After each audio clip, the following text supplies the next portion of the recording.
Hello, one and all. Yeah, Jimmy Dore and Cornell West had a little spat, shall we say. But what's interesting is if you put it in the context of what happened with Jimmy Dore and Marianne Williamson and Jimmy Dore and RFK Jr., it starts to make sense. Let's talk.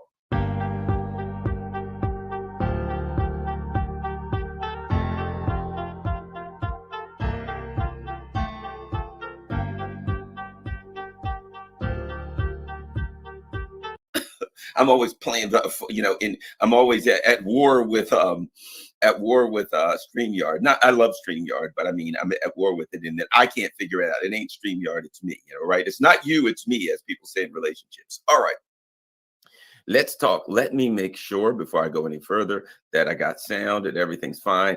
I think that okay, and my input is good. All looks well. Okay, I got to check these things. I've done entire videos and not had any sound. All right, so I would be willing to bet that there are a lot of my international friends will look at this video and say, "Oh, it's not about Ukraine or BRICS or anything like that." And I'm not. I don't want to watch this one, but they should. They should, because it is important. So Jimmy Dore had Cornel West on, again, a guy that I've said I like, I like Cornel West. I think he's a nice person and I think he means well. Not a bad guy at all. And Jimmy was very frustrated because Jimmy brought up some various things, things to do with lockdowns and COVID and vaccine mandates, and Cornel West kind of brushed them aside and made it pretty clear that, hey, man, we don't agree on this, right? He brought up some other issues that seemed obvious to him. And he was very frustrated and angry, not angry at Cornel West, I think. He was just angry because he felt like it was obvious to me. Jimmy was kind of looking like, man, these things are obvious, dude. You don't get it. And the language that Cornel West was using. And I kind of sat there and watched that. But then I went back and I watched Jimmy's discussions with Marianne Williamson, Jimmy's discussion with RFK Jr. If you just watch Jimmy's discussion with Cornel West, that's one thing. But why not you watch him with all three and you see a pattern? You see Jimmy talking to these people saying, look, there are certain things that are very, very obvious. I've covered them. Anybody should be able to look into this situation and see this or that. And I'm very frustrated because you can't see it. Let's talk about why. Let's start with Cornel West. One of the things that seemed to frustrate Jimmy about Cornel West was Cornel West's language, the language that he was using, right?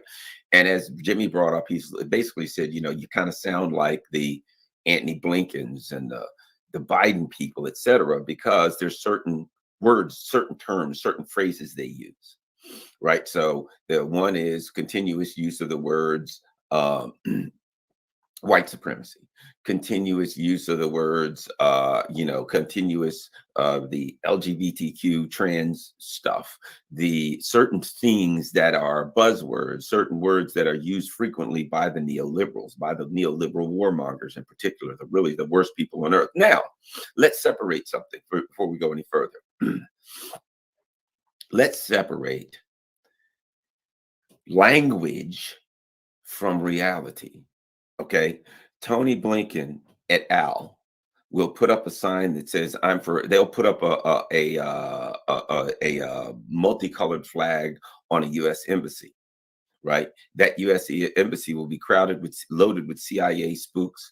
It'll be pumping weapons to murder people all over the place and overthrow governments. So in reality, it will be one of the most evil spots on earth that's oppressing people, that's murdering people of color more often than not in countries, right? But what they will do is they will use this, oh, we're for the LGBTQ trans community, or we're for Black Lives Matter, or blah, blah, blah, or we oppose white supremacy. That is a head fake. That is political cover. That is to pretend that I'm the good guy. That is to argue that I'm for all these things, these human rights. How about that? I'm for human rights. All these kinds of things they use in their language to cover the devious and evil deeds that they're doing. And unfortunately, a lot of people get confused. even a lot of people in good meaning, they're like, oh, white supremacy. They're using that, or whatever the case may be, right? And they talk about these things as though Blinken and these people, as though Biden and the neoliberals really are having a discussion about these things, when in fact, they're not having a discussion about these things. They're just using it for cover.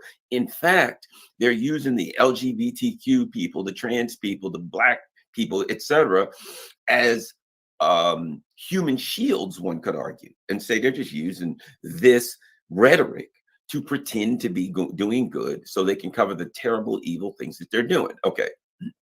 But why does Cornel West use this language? Cornel West uses this language, right? But he's not, for, if you listen to him, the truth is, I mean, let's be honest about Cornel West. If you listen to this guy, if you look at his history, you are what your history says you are. He's not a guy that wants imperial overthrow in the governments, mistreating people, etc. He means well. Whether he does well or not, that's, you can argue that, but he means well. If you look at his history, he really means for Palestinians and people all over the world, etc., to get a fair shot.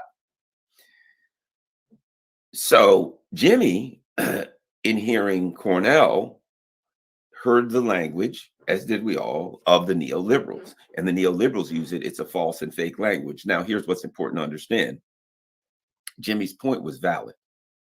His point was valid about how the importance of language. A lot of people know me. They know, Paul Robeson Jr. was my mentor for years, and that's something he talked about all the time. Language, language, language. Language is important and critical. It's critical how you communicate to people, the terms you use, the phrases you use, how they connect to what you're saying, right? Why they believe you. Jimmy Dore understands intuitively that when you use the language of this violent, oppressive, imperialist, colonialist, murderous group, that people will associate you with them. When you use the language of Tony Blinken and Joe Biden, people will hear the language of Tony Blinken and Joe Biden, and they will associate with you with them. Regardless of what your intent are, that's what people are going to do. That's the reality. If in fact somebody walks up to you and starts speaking Chinese, you're going to associate them with China. You're going to think, well, maybe they're Chinese, maybe they've been to China, maybe they worked in China, maybe they had something to do, but you will associate them with China because they're speaking Chinese. If somebody's speaking whatever, you know what I mean? If they're speaking Russian, you'll associate them with Russia. You're going to say, where did you learn Russia? How did whatever, right? So when Jimmy Dore hears Cornel West saying using the language that the Bidens and the Blinkens use, he intuitively knows, and he basically says to Cornel, look, man, if you use their language, people, everyday schmucks like me and Garland, will tend to associate with these people and you won't have success. I think what he was telling Cornel West didn't get, we'll talk about why. What he was telling Cornel West is, look, I think I like you, Cornel. Like me, I like you, Cornel. You're a good guy, man. You got a good heart. We hear you talk about the Palestinians. We hear you say, when we see the Iranians and the Russians and the Chinese, that we can't see bad, evil people. We have to see our precious brothers, right? That's good stuff. That's good stuff for a man to say, when we see the Chinese and the Russians and the Iranians and the Venezuelans and blah, blah, blah, we must see our precious brothers. That's the way I see them. It's great. But what Jimmy was trying to get across to him was, look, use the language of an oppressive group, people are going to associate you with that. But why did he use the language? And why did Jimmy hear? Jimmy speaks the language that I speak, right? Jimmy's father was apparently a police officer. They grew up, he had a bunch of kids. They didn't have much, right? They didn't have a lot. He grew up probably, working poor. A cop back then didn't make a lot. And if they had a bunch of kids, it was tough, working poor. I talk about class, middle class, working class, working poor, right? As you go down. I speak Jimmy's language because I grew up when I was a kid, when I was little, extremely poor.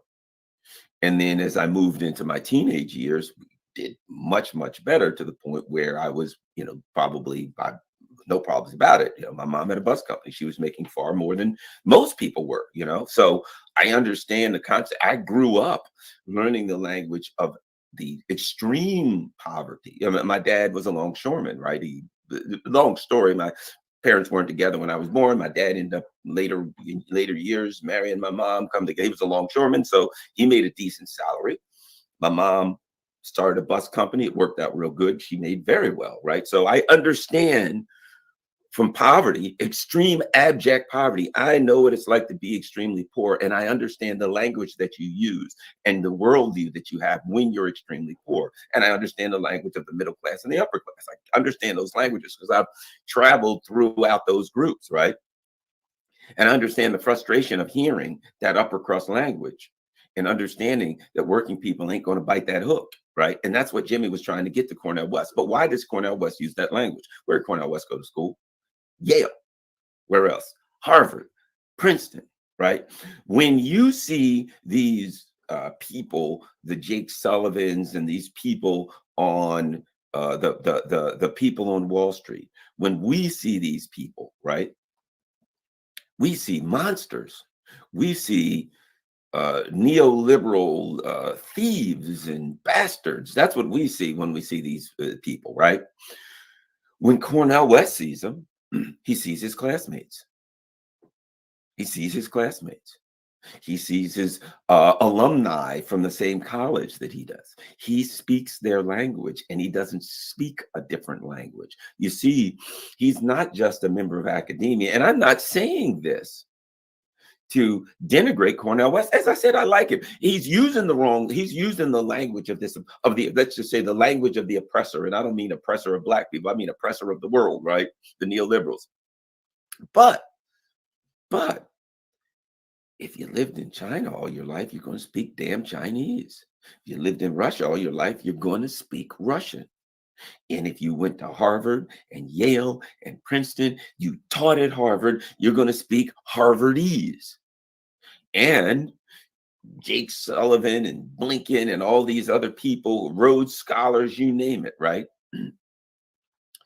These people speak a particular language with particular words. I would argue that Cornel West is in fact genuine when he says he wants whatever groups, people of color, LGBTQ, whatever, when he says he wants everybody to be treated fairly. I would argue that Cornel West is like me. He does. He doesn't want anybody to be treated better or worse. Cornel West wants a world where everybody, this is the way I put it, every human being has the same expectation of rights. Me, I don't have to go name them because that's not the language I speak. I can say I want every human being to have the same expectation of rights. In Harvard, the language that you use is that somebody says, Cornel West language hasn't changed in 30 years. It's not his fault that the Democrats co-opted that same language. Man, we have some brilliant people. Iceman Vamp. Let me show that. That's brilliant. Let's talk off of that. Iceman, got to tell you, bro, that's brilliant. Yeah, that's not Wim Hof. Is it the real Iceman? Exactly his point. Cornel West has been saying this stuff for the last 30 years. Why? Because he meant it. He wants everybody. Look at his position with the Palestinians. He couldn't get tenure at Harvard because his position with the Palestinians was, hey, they're not getting a fair shot. And he didn't get tenure at Harvard. He had to leave. Just think, tenure at Harvard, the value of that. Very important, but he had to leave because he wasn't willing to compromise his belief that the Palestinians weren't getting a fair shot. That's who he is. He's a good guy. I'm going to defend him as a human being because I think he's a good guy. So he was willing to take the hit and sacrifice. But as Iceman Vamp said, the neoliberals they looked and they were like, people are saying that other people are being treated fair, that the little guy ain't getting fair. We'll take that. We'll co-opt that. Then we'll pretend that we're standing for the little guy and human rights. And then we'll utilize that to oppress the whole damn world. You know, it's like, imagine a world where a nation where people were so gentle and kind that they never had any animosity towards anyone. And then imagine us attacking that world, that country, and stealing everything they had because they never see it coming because they'd be nice people. That's the way the neocons think, right? So they co-opted. He's walking around saying the stuff that he said. I agree or not, whatever. He said it out of from his heart. But the neocons took it and twisted it into we're the good guys when they ain't. But being a guy who's with from the same place. He lived in the same, stayed in the same circles as them. He has the same worldview in some ways. One of the contradictions, so it comes from his background. It comes from the fact that he's a Harvard and Yale and Princeton guy, and Jimmy and I ain't. If you listen to me, people always say, well, Garland, you're speaking a very simple way that's easy to understand, because that's how I grew up. I grew up around poor people. Even when I wasn't poor anymore, I still had a lot of friends that were poor people. And that's the language of poor people. The language of poor people, we don't have to use a lot of 50-cent words. The language of the working class and the middle class is we just need to understand each other. And so when a lot of my friends, white, black, and what have you, they weren't highly educated people, and it was only important that you understood what the person said, not that you use some 10-syllable word to impress everybody. Right? And Jimmy's similar, and I'm similar. We just say what we got to say, and we're easy to understand because we're not using fancy words. We avoid that, you know. Listen to Cornel West, man. Cornel West, again, he speaks like a poet, right? And it sounds beautiful and poetic, but at times it's a little philosophical and deep. And at times, if you listen to Cornel West, you know, you got to have a PhD to kind of grasp what he's really saying as he references and makes these literary allusions to, you know, Mary Shelley's Frankenstein or whatever the hell, you know, Herman Melville's Moby Dick or one of these other things. That in academia, it's self-evident. It is axiomatic. It is, you know what I mean? There we go, axiomatic. It is basically obvious. Everybody knows. Everybody's read Melville and Mary Shelley's Frankenstein. Of course, when I make an allusion to that, everybody in my circles will understand that, right? If you listen to Cornel West, some of the discussions that he has, you got to be in academic circles to really grasp the depth of it. They can be deep and really, really enjoyable, but you got to be from those academic circles, or at least have that level of education in order to understand it. So that's what it was. That's for starters. He's not willing. No, let me change this. Jimmy Dore was saying, look, the language you're using, man, you're going to scare the living bloody octopus crap out, whatever that is. You're going to scare the octopus crap out of the working class and the working poor and the poor. And it frustrated Cornel West, because he was like, look, what's wrong with that? This is what I say. This is what I believe in. It's the only language. You're asking a man who only speaks Chinese to speak Russian. It ain't happening. And you're going to get frustrated because you're using the wrong language, the language of the oppressor and the neocons and the imperialist, whatever term you want to use for these neocons.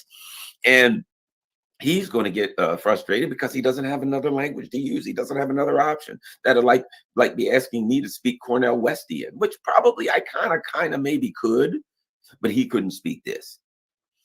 Maybe I couldn't. I don't know. Now, let's go on.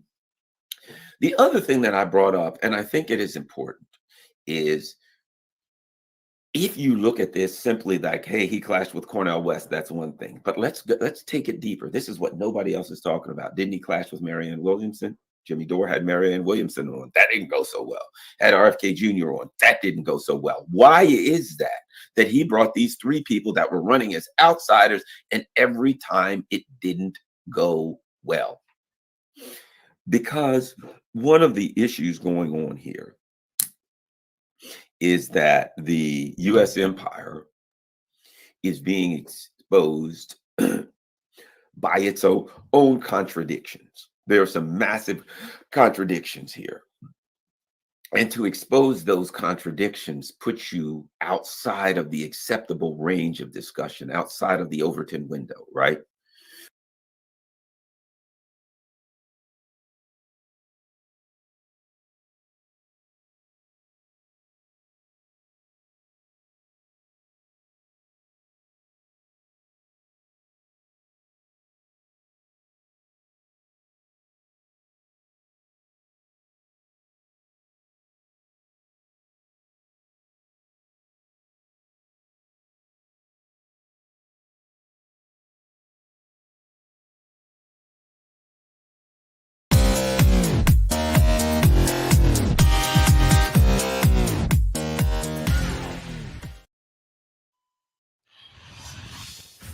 Tonight, President Biden is heading overseas with a bleak new assessment of his political standing just ahead of the 2024 election. CNN's exclusive new poll reveals the scope of voter concerns and discontent with the 46th president of the United States, including within his own Democratic Party. CNN's chief national affairs correspondent, Jeff Zeleny, is here with us to break it all down for us. Take us inside these numbers, Jeff. Well, if we look at the president's approval rating, first and foremost, look at this, 39% of Americans approve of the president. That means 6 in 10 Americans, 61% disapprove of the president's performance. Not a good sign as he's heading into his reelection. But if you look inside this a little bit more, this is perhaps one of the most shocking findings in this poll. Democrats only here. These are only Democrats being surveyed. 67% say they would like to see a different candidate. Only 33% say President Biden. This is certainly a sign of discontent with him. It's not necessarily that they're looking for someone else more specifically, but this is a referendum on him. One of the biggest advantages, though, certainly going into this reelection for the president, he does not have a serious primary challenge. If he would, that, of course, would be an issue, as history has shown. But this is something that he clearly needs to work on in his own party. One of the biggest concerns, we asked an open-ended question here, again, among Democratic and Democratic-leaning voters. What are your concerns about the president? Age. 49% of respondents, again, an open-ended question said age. Onto mental sharpness, health, the ability to do your job, and popularity, 6%. But that age question really sums up a lot of his challenges going into his reelection. So what do these numbers mean, bottom line right now, for Biden's efforts to get himself reelected? Bottom line, these numbers mean that he has a lot of work to do. These are alarm bells. The White House, of course, is very well aware of the challenges. They do their own polling. They've seen other surveys. But if we look at the economic conditions, this is something that the White House thinks will actually help him in the long term. All of the legislation he's done, from the infrastructure bill to the Inflation Reduction Act to lowering prescription drugs, but still, how have Biden's policies affected U.S. economic conditions? 58% of Americans believe that they have worsened them. So talking to White House advisors today, they believe that they have a messaging challenge of trying to tell Americans that the economic policies have actually benefited them. But that is the challenge here. If Americans don't feel it, it is hard to tell them that. But inflation numbers are still high. It's leveled off, no doubt, but prices are high. But when you look at the choice for president, this is a stark reminder. 47% for Donald Trump, 46% for Joe Biden. Of course, he has to get through a Republican primary contest. He has many, many challenges on his own. No clear leader here, of course. This is within the margin of error. Wolf, this is a reminder, a deeply divided country, a pessimistic mood hanging over this. So for all that the president has done to try and brand Republicans as MAGA and extremists, we are effectively where we left off the last time, a deeply divided electorate. Again, though, many challenges facing President Biden, and President Biden is trying to make this a choice election, certainly not a referendum on him. But all of these findings certainly show the challenges are steep, facing him 14 months from now, the general election. Very steep. Welcome to a special morning edition of the Nick and CJ Show. I'm one of your hosts. I'm CJ. What's up, Nick? Yo, what's poppin', my friends, my family? It's good to be back. Good to be back for Nick and CJ on a Monday. That's a hilarious clip. And you guys see? Did you see it before now, or this is brand new, fresh? Okay, good. I haven't seen that. I've only seen like a few minutes of the Bree debate with Krystal and Kyle. Been pretty. Wow, you coming in fresh? Yeah. I can't deal with these motherfuckers no more, man. So I'm like, whenever CJ does segment on them, I'm like, all right, we can break it down then. Like, I can't do it. So, but you listen how this guy mentioned how Biden has a messaging problem. It's not the message. Like, what can Biden say? What word jiu-jitsu can you come up with to trick people into thinking they're doing better than they actually are? You know what I mean? You know what he's saying? What he's admitting, Nick, is that they're saying that we're not going to do anything. We just need to keep hammering the same exact thing because, Nick, believe it or not, some people, it will help because all propaganda is repetition. That's why you turn on cable news shows.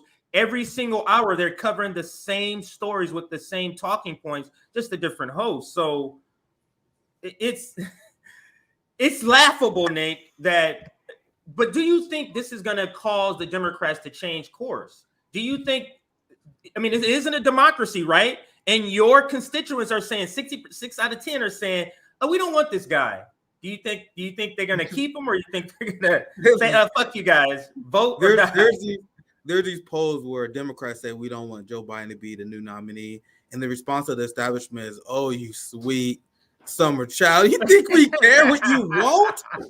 You think what's popping, Nico?" I see Nico in the chat as well. He left the chat. What's up? I saw you as well. Nico, let me know if you want to join. I know it's last second, but it'll be great to have you on. Nico just did a great. He had a great interview with Dr. West as well. They discussed the Jimmy interview. I think he's having Jimmy on this week, if I remember right. But anyway, big shout out to the fam, Nico House, as well. But this is the point I'm making in the clip. Like, you're not gonna gaslight people into thinking the economy is doing well. And what Krystal and Cal is doing, you're gonna see this throughout the debate with Briahna Joy Gray, is they mention all this fucking insignificant garbage. Oh shit, let's go, Nico. Let's go, Nico. I'm trying to make sure I'm on train of thought. I'm gonna send you the link, Nico. You can join whenever you can, because it'd be great to have Nico back on. But my argument, and you guys see that Krystal and Kyle do not have your best interests at heart. If people list all these random neoliberal means tested bullshit that Biden did, and they mention unions on this bullshit, let these people know that unless your life have changed, unless your material needs have gotten better, you owe nobody your support. I don't give a fuck what list you point out. Like, I did this, we did this. Did your life get better or not? If it did not, you don't owe anyone your support. Yeah. And if you think that's too harsh, then maybe stop with the means tested bullshit. How about we have some institutional reform that will actually change people's life? This idea that we're supposed to, like, oh man, according to statistics, the GDP is up. I know I'm struggling, but since GDP is up, I guess I'll vote for Biden. Fuck that. Nigga, the only That's GDP literally that what they is think. The GDP of That's your house. literally The GDP that's of literally your what house. they The only think. that matters. But sorry, CJ, go ahead. I know you want to try me. Go No, ahead. I'm Go ahead. just laughing because that shit is so hilarious. You don't know how many Yeah. times I thought of that very point at my Yeah. own house by myself, and I just start cracking up because that shit is so freaking ridiculous. I'm gonna love when Nico gets here. But back to the clip. I mean, we're talking about it anyway, but back to the clip. Nick, one thing. Do you know most channels didn't cover that shit? Most of them didn't cover it. CNN had to cover it. It's their poll. You know what I'm saying? They had to cover it. It was one-day coverage. You know who did not cover each point of this poll? Morning Joe decided not to cover it. Joyanne Reed did not cover it. Who else? The girl Alex Wagner. None of them have covered this poll at all. Nicole Wallace, you can just keep naming them. Dude, they've been getting failing covered report the cards left and right, CJ. Yeah. Their report cards I have wanna been see horrible. There was another poll that showed the vast majority of Americans, especially independents, believe that the Trump allegations is a political scam. like when they forced to read these polls on air, it's so uncomfortable. And that's why they push for censorship and dismantling the First Amendment. The biggest criticism that AOC has, for example, of Facebook is that Facebook don't censor more. Like, the ruling class is upset because they're losing the narrative war. And that's why you had the Biden administration that was caught illegally coordinating with social media companies. It was found by Supreme Court. They were caught illegally coordinating with social media companies to censor dissident voices on the Ukraine war, for example. On COVID-19 and mandates, for example. Be careful, you two. We just said. We just said the word. We just said the word, you two. But that's why they crack down dissent, because they losing the narrative war. They losing the messaging war. And that's why whenever they got reporting these polls, that's the one time they are forced to step out of their neoliberal liberal bubble. And it's Joe Rogan's fault. You know what I mean?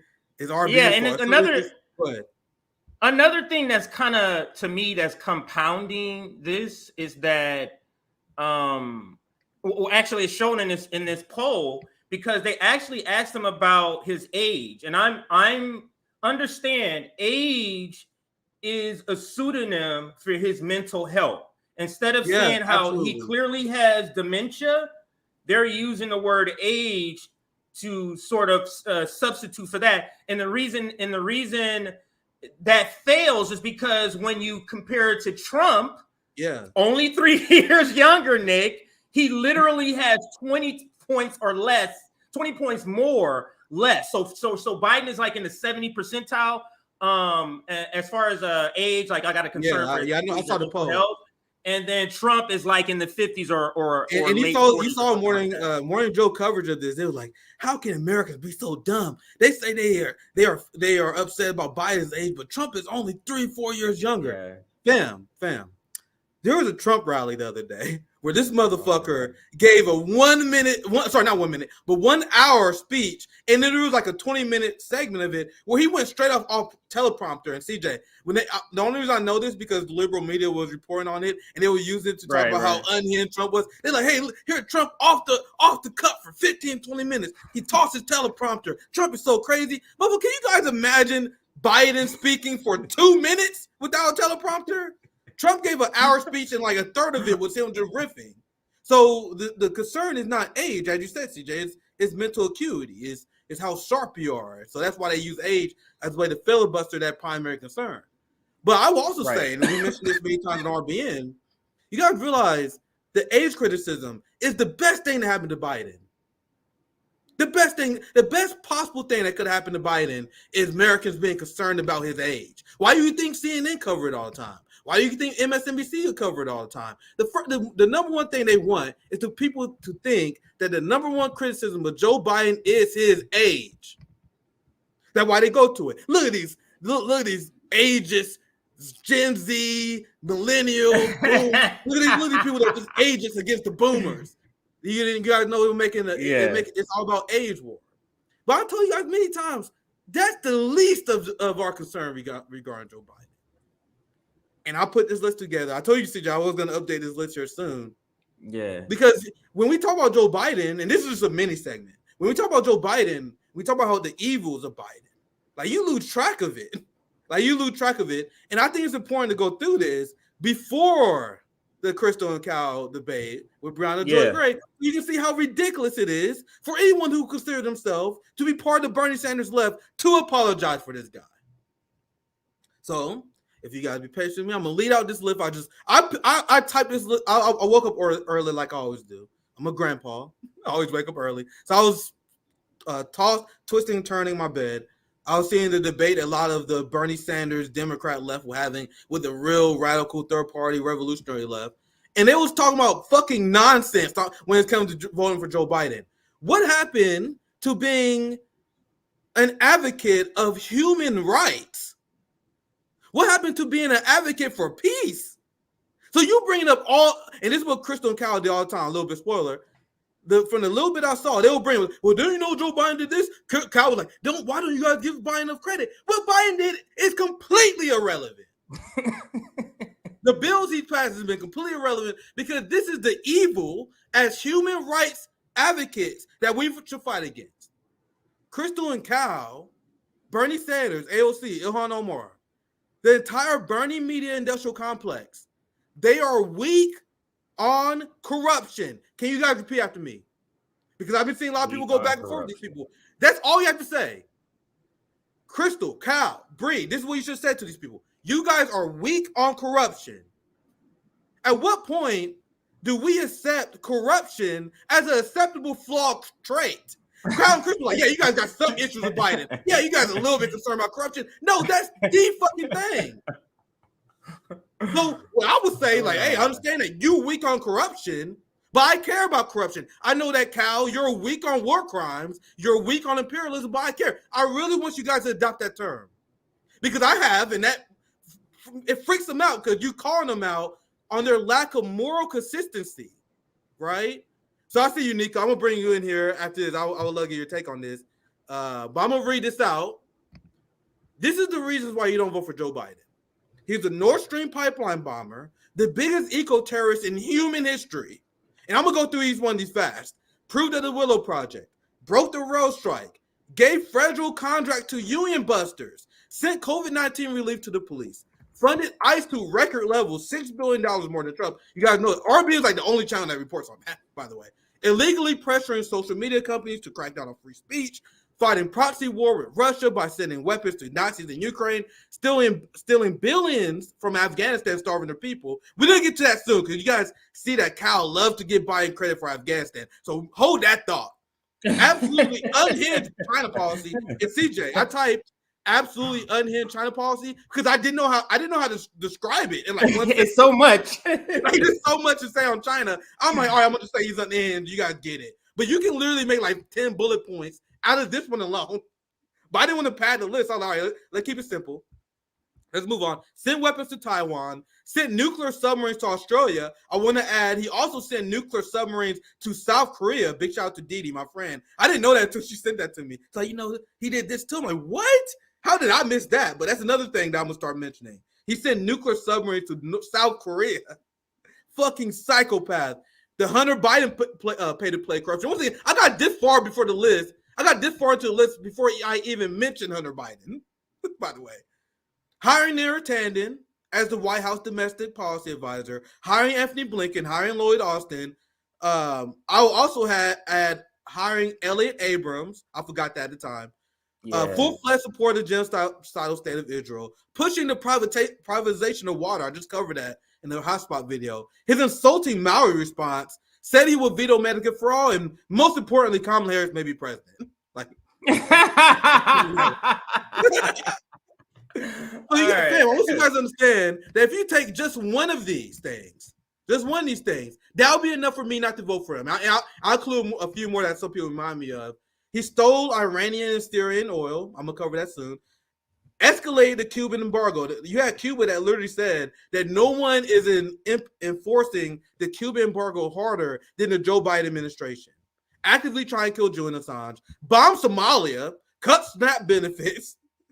And hire Victoria Nuland. But according to Kyle and Krystal, we had some disagreements. Just a little bit. What's up, Nico? What's poppin', Nico? What's good, man? Y'all was going in. I almost didn't want to stop you. That list is crazy, though. That list is crazy because, like, when you're listening to Biden, Kyle, and you said it right. You said it right. Right. His boy had Biden's nuts in his mouth so much lately, he is literally starting to become him in a lot of people's minds. But like when you read that list and you go back and listen to that debate, you're like, bro, how are we even having this conversation? Yeah, how is it? Like Bree's patience, which clearly is wearing thin with them, was like, I wouldn't even be able to have that conversation seriously. Like, because of everything you just named and the fact that I know and you know that Kyle and Krystal know that. Mm-hmm. Yeah. Because they try to make an excuse every time something in that list occurred. So we know they know that, right? Even just talking about, because for some reason, all of a sudden, there's this weird focus on unions. Like, and they ignore the railroad strike situation on a few accounts. Not just that Biden signed to basically block the they didn't get their sick days. He signed it, but Democrats across the board voted for the bill to block the union strike. So it isn't just a Biden issue because they are, but Democrats are 100 times better than Republicans. Like where? And I know that they pointed some. I know Ryan Grimm pointed in an instance like, oh, what about this very specific situation in Minnesota? And then Bree answered correctly. Wouldn't vote for the Democrats in Minnesota. What the hell does that have to do with on the federal level? People are like, you're not dumb. We're not dumb, bro. When we're having these conversations, we know that you have to compartmentalize local politics and national politics. Federal level politics are not the same in every state. Like in Florida, half the time you can't tell whether a candidate is Democrat or Republican because they have to kind of maintain this balance in places like Miami, where some of your policies seem a little bit conservative and some of them or a little bit will be considered a little bit leftist in a lot of ways. But that's not how whenever Ron DeSantis comes down, he's not campaigning like those local candidates are campaigning. He's probably not going to parse anything down the middle. Yeah. He's going to go up there. He's going to push his neoconservative agenda, just like Joe Biden is going to go from state. Well, if I'm lying, he ain't going to go from state to state. Yeah, he ain't going nowhere. Virtually, maybe. Yeah, he might do a Zoom call from state to state, if that. But they're going to go and push neoliberal federal agendas. Like they're having a debate on whether or not we should be voting for President Biden and whether or not people should be voting to put Democrats back in power. Like we didn't just witness them have power and do not a goddamn thing with it. In fact, they made things worse. Yeah, Krystal says, and she has said repeatedly, I'm sure she said it again in this debate. So she said it multiple times. It's probably one of the dumbest things I've ever heard in politics. She said, because of the fact that there was a Green Party third party candidate, Democrats saw that and that led them to shift to the right. Instead of the fact that we had the Bernie coalition, 2.5 years in advance. Yeah, no, you gotta see. I think CJ, I'm pretty sure she says it again in this debate, but she said it multiple times. She blames third-party movements for why the Democratic Party shifted to the right, when it's quite literally the exact opposite. Yeah. Like Bernie Sanders and AOC supporting the Democratic Party uncritically is what enables them to shift to the right.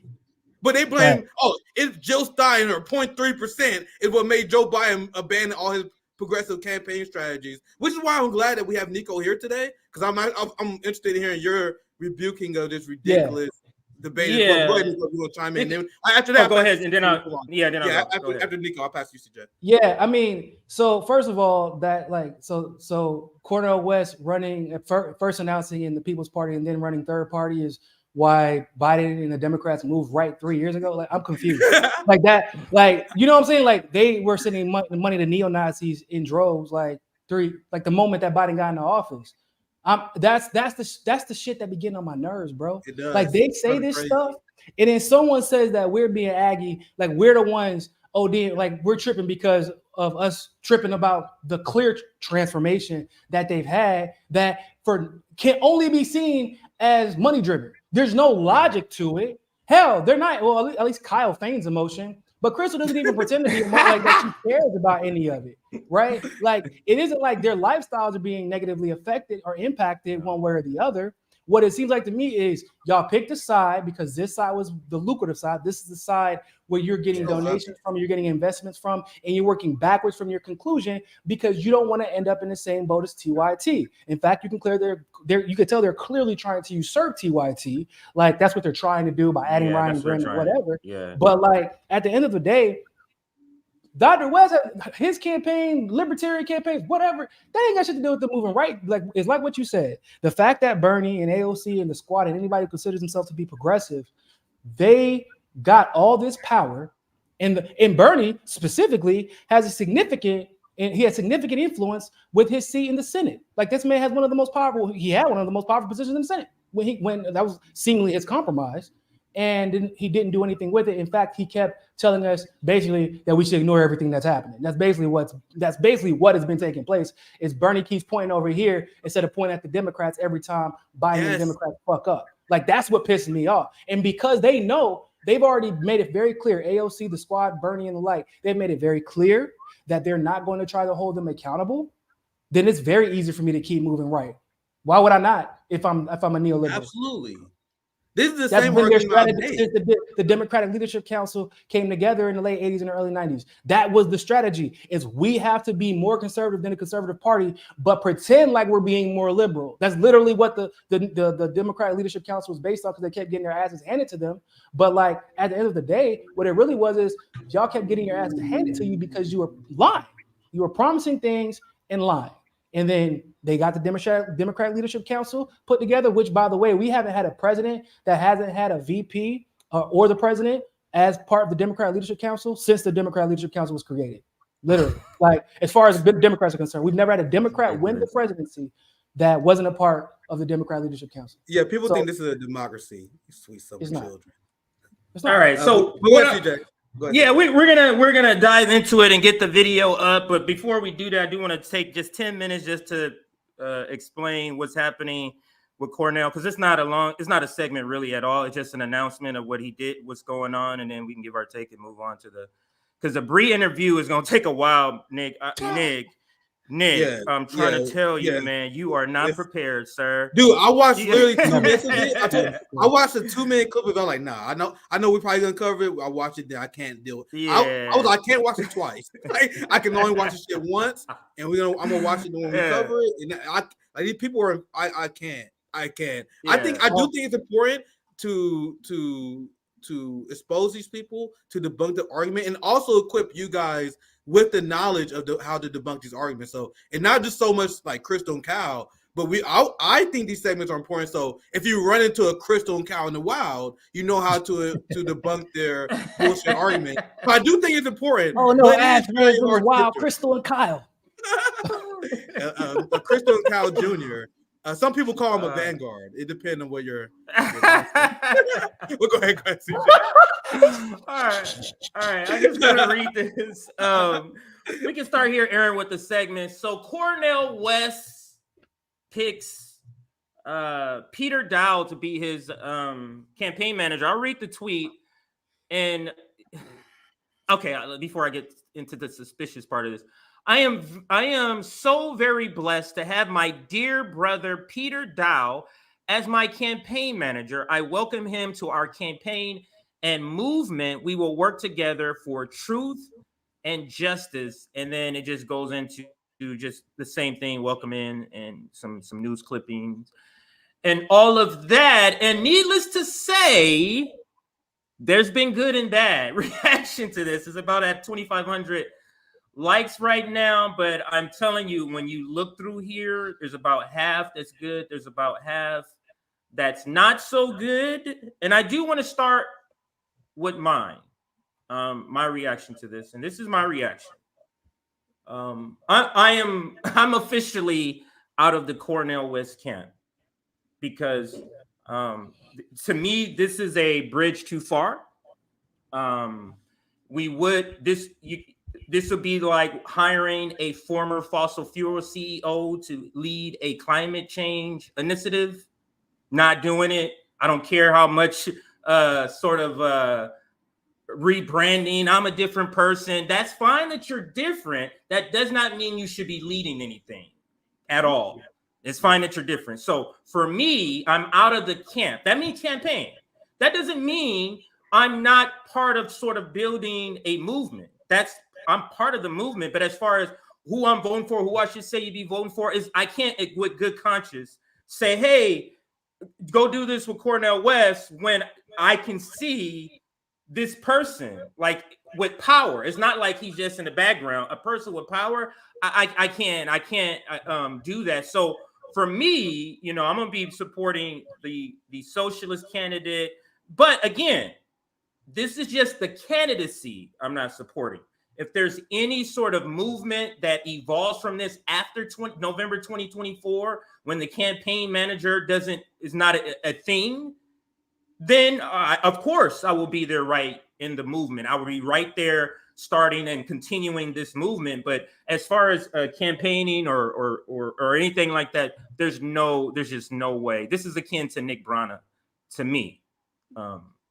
And then I'll let both of you, if you want to chime in, and then I have just one thing to show before we can move on. If either of you wanted to just and I don't want what I have to say to color anybody in the audience, anybody like you like. Hell no, they just tweeted that out, so y'all cannot respond. Yeah, I don't know how I feel. Just with my massive influence, I'm just gonna put this tweet out. And if y'all do what you will. Yeah, it's at 900 now. I gotta say, I didn't think it would be at 900. I thought that I was in the minority. I thought I was in the minority. Yeah, CJ, what that said, that's to the point I have, right? Because Dr. Cornel was in a Jimmy interview talking about how he like no one advises me. This is my opinion. And yeah, he did just say that actually. He like he said what? He did say that during the okay, yeah. So he said no one advises me, I'm doing my own thing. In that same interview, Dr. Cornel West rebuked me 2 times on the issue where I believe he's 100% wrong. We talked to him multiple times. We explained our minds on lesser to evilism, still rebuked us. So I am imploring Dr. Cornel West to take ego out of this, because you need to start listening to some advice. If you guys think what CJ said is too harsh, I trust and believe me. If you look at that thread, if you look at the reaction on Twitter, CJ is far from the minority. So if your goal is to grow a movement, your goal is to grow a campaign, why would you make a move that is so controversial like hiring Peter Daou? Now, me and Peter Daou, we follow each other. We've been friendly to each other. Because we follow each other. I believe in redemption in a way, because I'm an abolitionist. And so there's a core of me that believe in redemption. But with that said, your point is fantastic. Just because you've been redeemed, and I don't have this rabid hatred of Peter Daou because I wasn't on Twitter before. Like he had like these notorious Twitter stories, so I didn't even experience that. The only Peter Daou I know is the Peter Daou that that swear he changed. So I'm like, okay, I believe in redemption, blah, blah, blah. But there's a difference between that and putting that guy as one of the leaders of the movement. You know what I mean? Right, And- exactly. And that's why I wish like Dr. Cornel West could like advise, put your ego aside and ask for advice. There are people saying, Nick, you think you're upset because Dr. Cornel West didn't listen to you because he don't agree with you? Yes, we have the right we have that right. I have the right to have an opinion and be upset if you don't agree with that opinion, especially if you're someone who claim to represent us. So this is why I argue for a leaderless movement. Because if you have a movement that is so centered around the leader, the whole movement collapses and the leader have a lapse of judgment. So I've been very upset, been very heartbroken, honestly, guys, the last few days, seeing electoral politics destroy this movement. Because I don't even take electoral politics that serious in the first place, in general. But it's been heartbreaking to see just one guy make missteps and all of a sudden a third-party movement destroyed. That's the problem with having a movement that's centered on the leader. And I'll pass to you, Nico. I know you want to chime in, but that's why I said a long time ago. Like, I remember, CJ, what we said when we first covered Dr. Cornel West. I'm not endorsing nobody. I'm not. There's no benefit in advance to me to do that. If whether I support you or not is one thing or another, but whether Dr. Cornel West is still on the ballot or not in November, nothing changes for me. Like, I have a goal of growing a Kansas City mutual aid organization, and I'm like stressed, like how the fuck I'm gonna pull that off. You know what I mean? So nothing changes for me, and I want you guys to understand that nothing should change for you, no matter what happens with Dr. Cornel West. I view that the Green Party and the Dr. Cornel West candidacy as a vehicle for the change in this movement, right? So no matter what happens, no matter what disappointment you guys have, like CJ said, we all should be working towards building a movement. But that's why it's also on Dr. Cornel West to not alienate people by having people like Peter Daou as leadership. And that's something that could be easily solved if he just advised literally anybody. You know what I mean? Like, Anybody on the ground. His thing is, I'm a mark forward, and you guys gonna set what I say. I don't care if you guys got criticism. And that's how it felt to me, especially when we had him on 3 times. I explained in very logical fashion 3 times. Sabby explained to him very logically recently ago. Then he go on Jimmy and make a fucking ass of himself because he didn't want to listen to our argument. That's that Harvard degree speaking. That's that Harvard. I got a Harvard degree. You ain't, telling me what to do. So my position, CJ laid his position out. We're not a monolith here. I still think Dr. Cornel West in his campaign has movement building potential, but these missteps are going to hurt him. And I'm not here to save Captain Save a Politician. I'm not here to campaign for any motherfucker. So if someone say, man, I don't like Dr. Cornel West because he said make that decision, I'm like, damn, Dr. Cornel West, you really fucked up there. You know what I mean? I'm not here to do that. So, Nico, I'm sorry I went around. I want to get you in. What's your thought? So my initial thoughts were, I was like, so I took a little hiatus from Twitter for a year or so before I came back several months ago. And I was a little bit confused by the extreme reaction in one way or another, right? Because I was there. I remember Peter Douche, as it were, right? I remember who he was during the 2016 campaign. He and I had gotten into it several times during the 2016 campaign. I also remember him, quote unquote, seeing the light. And I do believe that there's room for that to happen. I've actually seen people evolve. Like, maybe they weren't as extreme as Peter Daou, but like I've seen former Bernie, quote unquote, Bernie supporters go into the dark side, like, and everybody defended them just because they were Bernie supporters. But just like I've seen people who weren't Bernie supporters actually become more progressive and more open-minded and more leftist. So like, I believe people have room to evolve. Right now, there's like what's right and what's wrong, and then there's just pure strategy. I agree with Jay and both of you. Like, just because somebody's been redeemed or is on the path to redemption does not mean you make the leader of your campaign. Because at the bare minimum, it takes Daou, it takes him too long to see what's coming, right? It takes him a while to read the room. And if it takes you too long to read the room when you're in the middle of a presidential campaign, especially as a third-party candidate, then you are screwed. One thing that I loved about Dr. Jill Stein's campaign in 2016, I don't know who her manager was. I guess somebody said it was Howie Hawkins at some point. You couldn't tell because she was ahead of the curve on everything. Yeah, absolutely. And that's not Howie. Right, we know that. So that's not how really my opinion about the situation has nothing to do with necessarily my opinion of Dr. West as a person or with Peter Daou as a person. At the same time, bro, it's like strategy, right? If you bringing somebody on your campaign causes this much backlash, and you have to now reassess and figure out and remember, okay, what are my goals? What is the goal of this campaign? Mhm. I had this conversation with Dr. West about his conversation with Jimmy. I had this conversation with Jimmy offline. I'm having it with him during the interview. Like, what are your goals when y'all are talking to each other? I said, I know you had one goal. He had another goal. Clearly, y'all had your goals at that moment didn't align. But like, what is it about? Is it about proving that Biden's a bigger fascist, or is it about his coalition that we're trying to build? Because as much as I would like to be like, oh yeah, Dr. West has a legitimate chance. He's running in the Green Party. Two, he's a black man that isn't tap dancing for the Democratic Party or the Republican Party. So like, that's a reality that we have to deal with. And we know what the likely conclusion would be until we've seen proven otherwise. So what is your goals? I don't believe that Jimmy and Dr. West remembered their goals during that conversation, and that was my biggest gripe. I don't know if Dr. West is acknowledging his goals by bringing on Daou and then maybe shutting down. I don't know what we'll find out, I guess, how he reacts to it. But you can't bring Daou on and then like have that reaction, and in my opinion, not do anything about it. Maybe you can have him as an advisor, but managing your campaign, now you got to read the room again. And if Daou sees this and how it's going, like maybe he should just take it upon himself, if he's really redeemed, to step down from that position. Right. You know, because at the end of the day, it's about your goal. Is your goal building up this coalition, or is it to fracture it even further? And if you see a move that's made that elicits such an extreme reaction in one form or another, almost 50, because like you said, it was about 50-50. 50-50, yeah. Green Party ain't got 50-50 numbers to be playing with. Like Nope. They do not. They really don't. They really do. They really don't, Nico. And the thing is, it's funny you say read the room, because it made me remember I had notes for this, because I wrote the same thing. And this is what I wrote for this segment. Dr. Cornel West has a pattern of falling for con men. Nick Briahna, now Peter Daou. He has a pattern of not being able to read the room.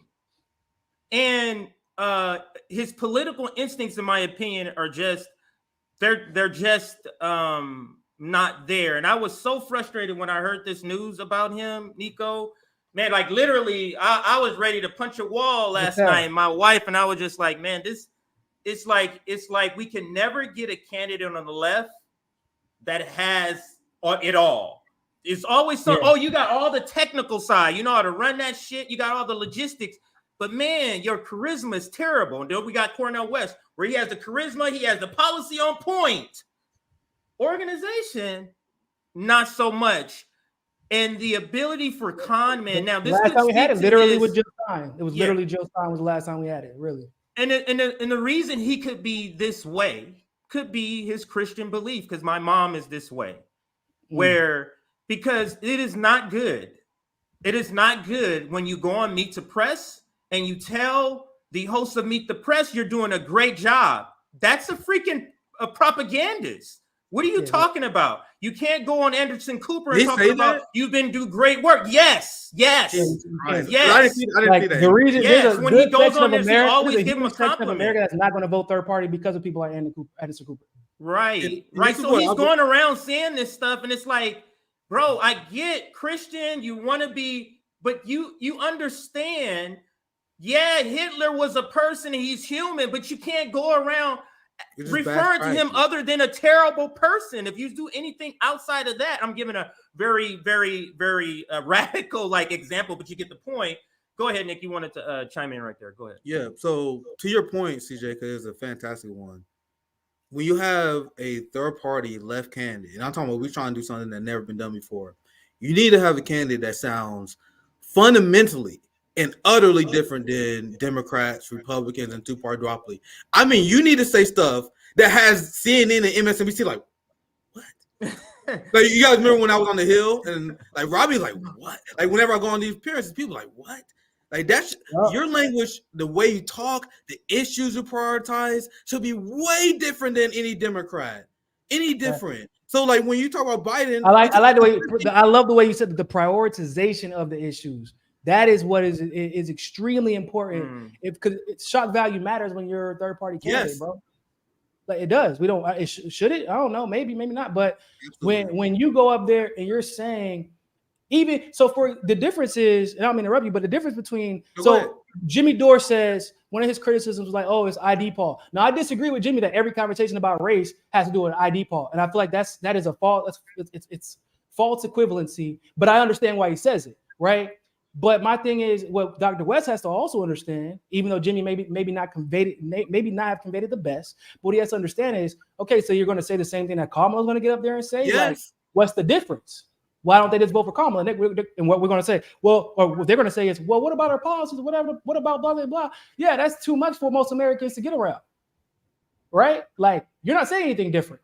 What would be nice of you to say is, it's funny to me how everybody wants to talk about Trump's racism and acknowledge that, but ignore the 40 years of Biden's policy-driven racism, not just racism, but racism. We can look at the section of the legislation and point to what's clearly racist. Mhm. The comments that's something that would bring most Americans back. Like, hold up, I didn't even know about this, because they be deleting shit and they be scrubbing. Asset YouTube forfeiture is one big one. Asset forfeiture. He's That's on a video. I huge think Nick's one. played this. He's on video proudly talking about how we're just going to take everybody. They take their money.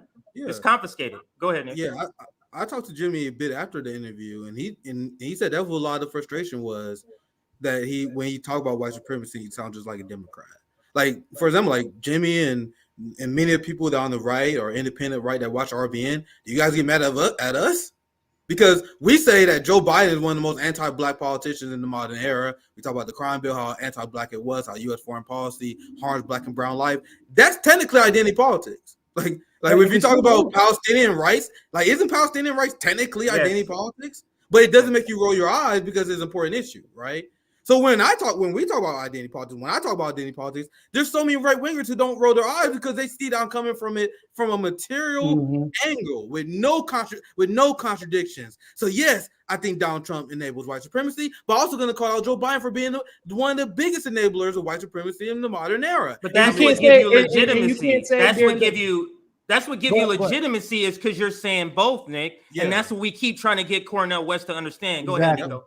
No, I was going to say along those lines, like Dr. West attacked Tucker as a white supremacist and talked about how problematic his reporting has been on certain issues, which is true, right? Like, he might be good on some issues, especially challenging the government, maybe even foreign policy in a lot of ways, but like, Tucker does have problematic reporting, but you can't then sit in front of fucking Anderson Cooper and be like, you're doing a good job, son. You can't do that. Because now I'm like, this comes off to me. So just because he's being nice to you, that is how you determine who you're going to treat with respect, or who you're going to allow to have redemption, or who you're going to reach out to and work with and coalesce with. That's not how you got to, like, when you're running for president and when you're trying to be a president, that can't be how you do business. Because that means that you're a lot of how you interact with people. I'm not saying this is the case for him, but that is what it has meant traditionally, is a lot of how you interact with people depends on how they stroke your ego. And that's dangerous.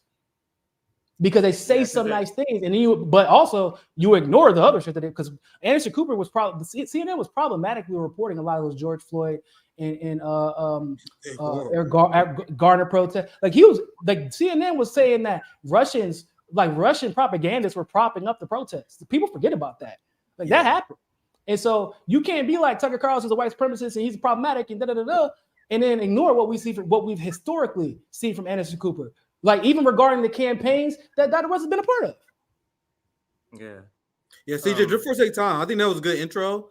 But let's get to the video. I think let me close it with this last thing right here. I was just about to say, let me close it with just showing you go ahead. The socialists who I'm going to be voting for, or who I'm on board with now. It's Claudia and Karina, 2024. This is Claudia. You can go to her website, Claudia De La Cruz. She's part of PSL, Party for Socialism PSL and never Liberation. They're in the ballot in California, but that's true. That is true. And that's my frustration. This is what struck me. Look at their program right here. In capitalism, before it ends us, seize the biggest 100 companies, create a new economy for the people, overthrow the dictatorship of the rich, build a democracy that deserves the working class. Jesus Christ. I skipped ahead. Look. It's great. My bad. No, go. I see what you say. Well, you see the ones that cut military budget by 90%. That what got me to react. I didn't mean to interrupt you. I skimmed a little ahead. I'm like, that's the base ass shit we talking about, fam. Not that Bernie Sanders. Can I address something real quick now before we go to the next? I want to say something. Okay, for people who keep saying Jimmy Dore's racist, I need you to cut that bullshit out, because he's not, right? I've been one of the first people to say, can Jimmy have blind spots when it comes to race because he is a white man? Yeah, because he's a white dude. Like 95% of white dudes have blind spots when it comes to race. Like that's reality. Like I've had conversations. I've been in the military. I grew up in North Carolina. Like I've had conversations with people I'm still really close with today. I'm like, hey, bro, you gotta chill. That's a little bit suspect, you know. That doesn't mean it's racist. It just means that if you are not like we are, well, because of how we grew up, we're black men, so we are more sensitive to those conversations and to when something maybe, I guess what people would once call microaggressions or whatever, like we're more sensitive and we're more aware of when it's happening than what they would be because they never really have to be in a situation where they're more accountable for it a lot of the time. Yeah. But like correcting somebody, hey man, like maybe next time you should handle it like this because of this is the experiences that black men have. Because when I told Jimmy, I was like, yo, you say you're gonna coach somebody, like you can't say that. Like you can't say that to a black man, like unless you're gonna say that to RFK Jr. too, unless you're gonna say that to Rokana too, unless you're gonna say that to Tulsi too, like you gotta say it to all of them. You can't be like, I'm just trying to educate you and coach you. Because even me, if somebody said that to me, bro, I'm like, excuse me. That's the first thing. I don't know. I don't hear anything else you said after that. Because like you educate me. You know what I'm saying? But that's reality. Because whenever someone has said that to me, like Jimmy might have been well-meaning, but I've had people say it to me that were not well-meaning, and I knew it. And it's hard to discern between those two when you, especially when emotions are high, and I feel like there's a level of desperation amongst the country and amongst the world, amongst movements and leftists all over. Like you got to be careful, but like that doesn't mean he's fucking racist, bro. Like just because somebody messes up in a way that you don't like does not mean they're racist, and that is the shit that makes others not want to get involved with this type of conversation at all. They don't want to get involved at all because they're scared if they make a mistake, then they're going to be labeled racist. They're going to be labeled sexist. They're going to be labeled trans, whatever. Like there's a level.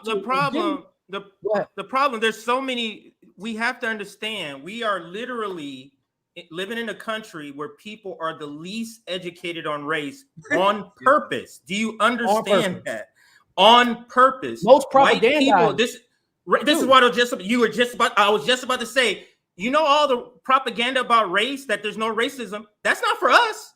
We experience it. That's the propagandized white people. The point of white supremacy propaganda is to get white people on the side, not to get us. They can't tell us anything about police. We experience it. They can't tell us, but they can tell a white person who doesn't deal with the police, this is what the police are for. Exactly. You get what I'm saying? So that's the point. I don't want to go off the rails. Unless, Nick, you have something, so we can move on. But you're 100% right. And like, I just wanted to go ahead and clarify that because like I've had personal experiences with Jimmy that people don't know about, like how I was being shut out of the conversation about the DNC fraud lawsuit was my fucking lawsuit. And people were doing it on purpose because I was also an up-and-coming journalist and no one wanted to have like, because before RBN, I know some of y'all might not know this, but most of these YouTube motherfuckers just would sit on there and talk their ass off and never be in the streets doing anything whatsoever. Yep. Like, and I was one of the few who were actually like walking the walk and talking the talk. And that's a Nico was one of the first people that platformed me, by the way. Just add that in. Go ahead. Oh yeah, girl, I remember. It was really probably like the first 2 or 3 people. That was like that's all my crazy ass. Like, let me bring him on the show. Go ahead, Nico. But like Jimmy, when he heard the story how I was being frozen out of that conversation, got me to New York in studio, and he had me on to talk about all of it so that I could get the credit I deserve. And I can tell you 95% of these motherfucking white quote unquote progressive journalists would never. They would never give me. I see that now with RBN. How many people in white independent media promoted the General Strike Summit? Jimmy Dore had me on so we could promote it. He had Savvy on so she could promote her Woman Summit and her Boston action. Like Jimmy promotes action. Like, so there's disagreements that we have, but he's just promoting our action while TYT and you guys see CJ, you did a segment on it. Like Kyle, all the people doing a segment about the media bias chart, they won't even say our name, fam.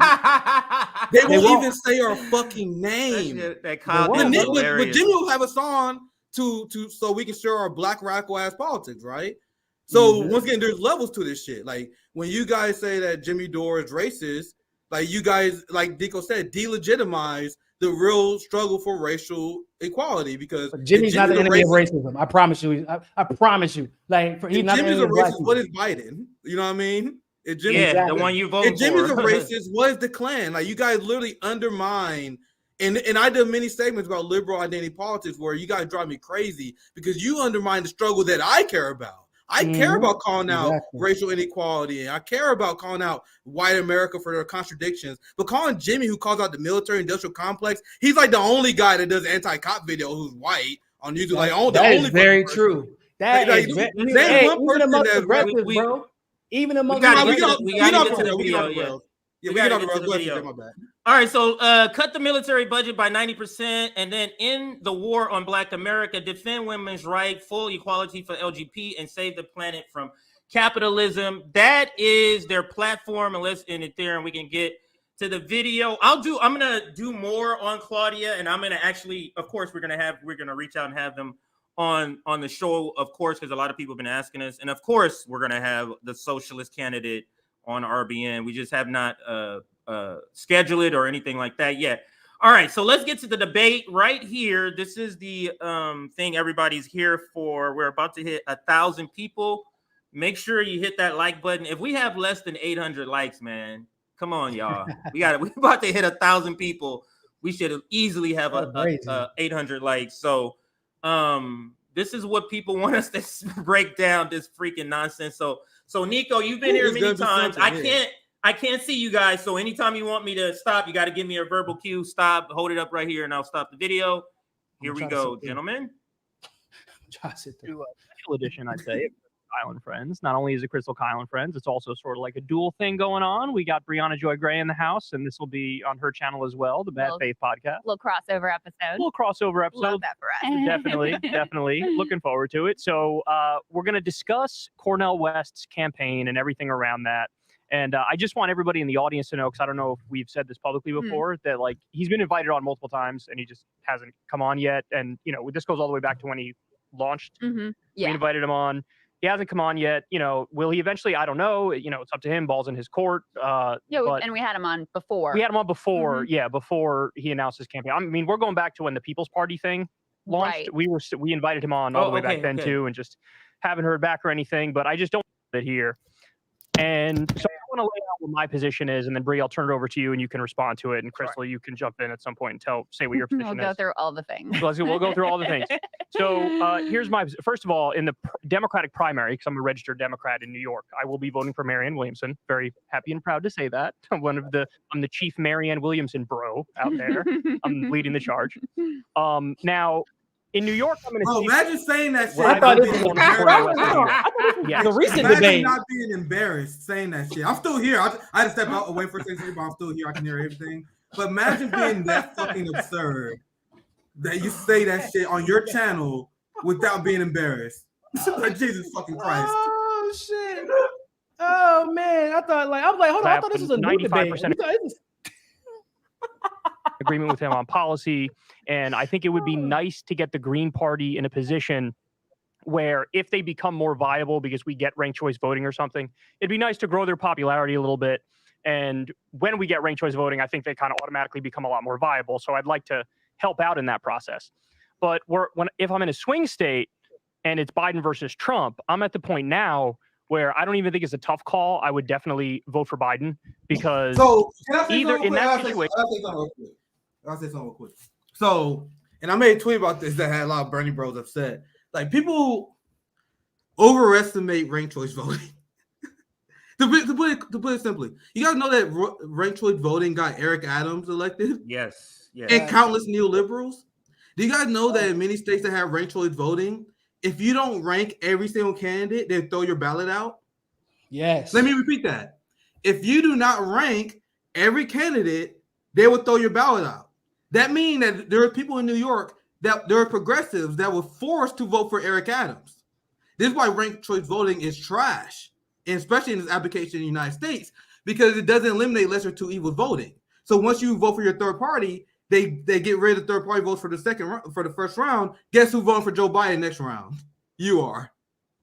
Exactly. And people forget, like, at the end of the day, when it comes to election integrity, bro, like, I don't give a damn at this point. And we're talking about, especially if we're talking about federal elections. Like, I don't care if you're talking about ranked choice voting. Who's counting the ballots? If you're in a Democratic district, they're counting the ballots still, bro. Like, have we addressed these proprietary voting machines? No. In other words, like proprietary means they're privately owned. We can't get access to them until like all those lawsuits across the country where they said Trump, if the courts believed he had a case, it would have failed. That's not the case, actually. He had to sue for an audit that they were not allowing. But like auditing our elections, which should be automatically audited, by the way, like, and they weren't allowing it. So like whoever counts the ballots is going to determine the outcome of elections in situations such as these. And until we have a way to deal with that, like, I don't give a damn. You're talking about, like, first of all, Kyle wouldn't give a shit about ranked choice voting. It's just like a little, if he was doing that, I would help. But like at the end of the day, it's just an excuse. Yeah, and to that point, they love to do this. And this is an example I thought of when I heard this part, where when they go, ranked choice voting, then on there, that's Ukraine's Crimea. That's getting a point that's never going to be accomplished. Point. So now, if we do that, guys. I was like, what? I was like, shit. Over. Yeah, you get what I'm saying? That's what that is, and that was a great point. And he knows it. But go ahead, guys. Well, let's continue. Else, or I can get back to the video. All right, let's get back to the video.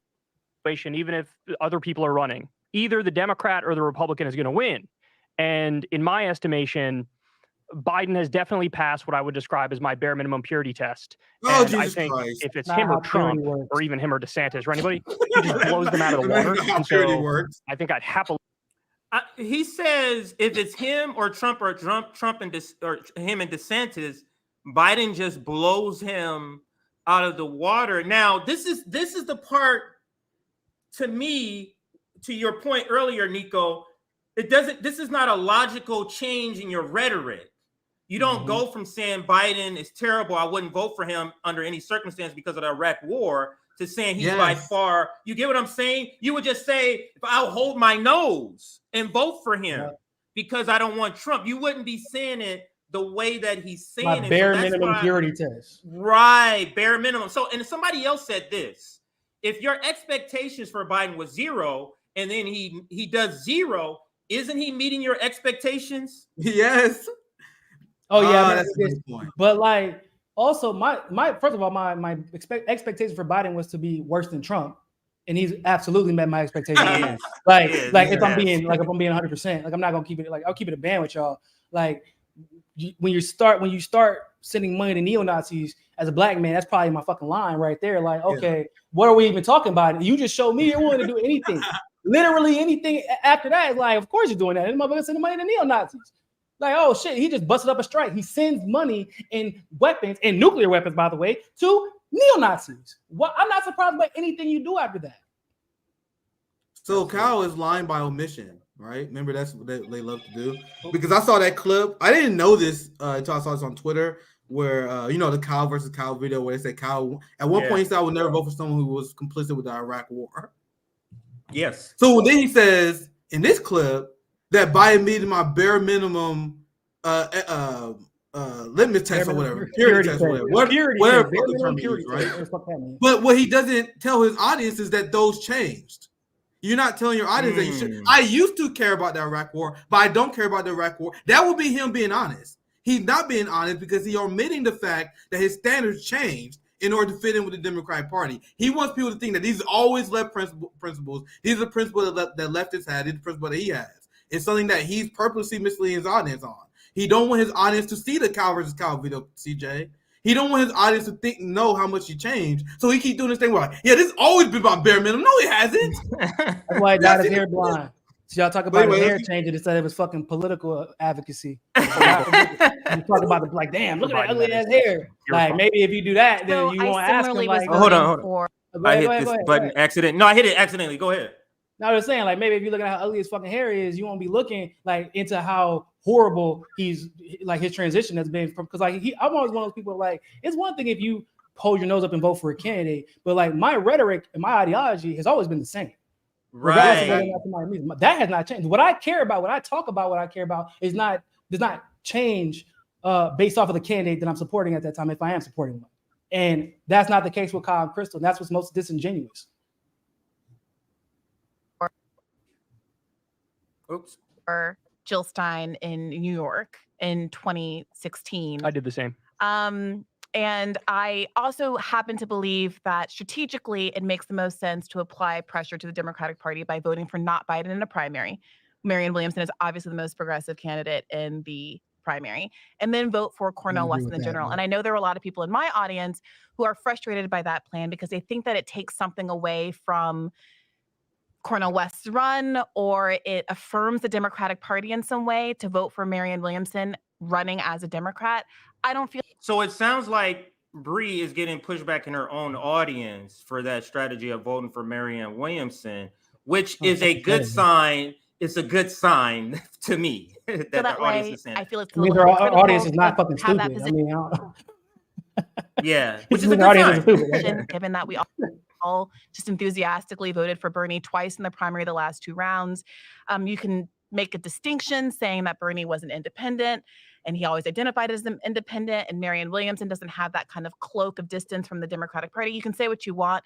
I don't see those things as mutually exclusive in the least. So that is also my plan. I differ from you only insofar as that I would say it's a more difficult choice in a swing state to decide what you're going to do. But I frankly respect people who feel. So I gotta say this. It is not more difficult. It's not. You know who this is more difficult for in a swing state? The professional managerial class. Yeah. This is the only group of people where this is excruciating. Oh, I'm in a swing state. You know what I'm saying? Like this is what they're doing. Like this is what they're doing. No, it's not. It's very easy. It's very easy. You vote for the person you want, and you walk out doing a George Jefferson. It's very easy. Hey, why you got to bring with the exorcism eyes going on with the? Yeah, y'all have no idea how much I envy people who live in swing states. Me too. This idea that's a hard I wish. Man, I wish. I live in Missouri. What I do does not matter at all. Like when people say that I caused Biden the election, I'm like, I want to say that, but that's factually untrue. No, you don't. You don't envy that shit, Nick. I'm telling you, bro. Listen, I live in Florida, right? And that's not just a swing state. That is like the swing state. Swing state, I've never gotten so many text messages, like so much mail, phone calls. Like, bro, I don't know how many times they say fuck off. Like, and I don't know how they find your number. Well, I know how they. So Bernie gave our fucking numbers away. So that they got their number. The Democrats got their number from Bernie. I actually never got a Trump text, which is probably I never supported a Republican. But like, you don't want to live in a swing state, bro. It's annoying as fuck. It is literally because everybody, most of the time, most people, a lot of the time, in Iowa. Oh man, but they like that shit, bro. It's like the most attention Iowa gets ever. They're in the primary and they're in the general, but like New Hampshire, same thing. New Hampshire, like they have a whole thing where you go, like we went to watch the very first vote in the country being cast, and it is a law. You have to cast the vote. Like you have to be there. So like, but like living in a swing state like Florida, it's just annoying as hell.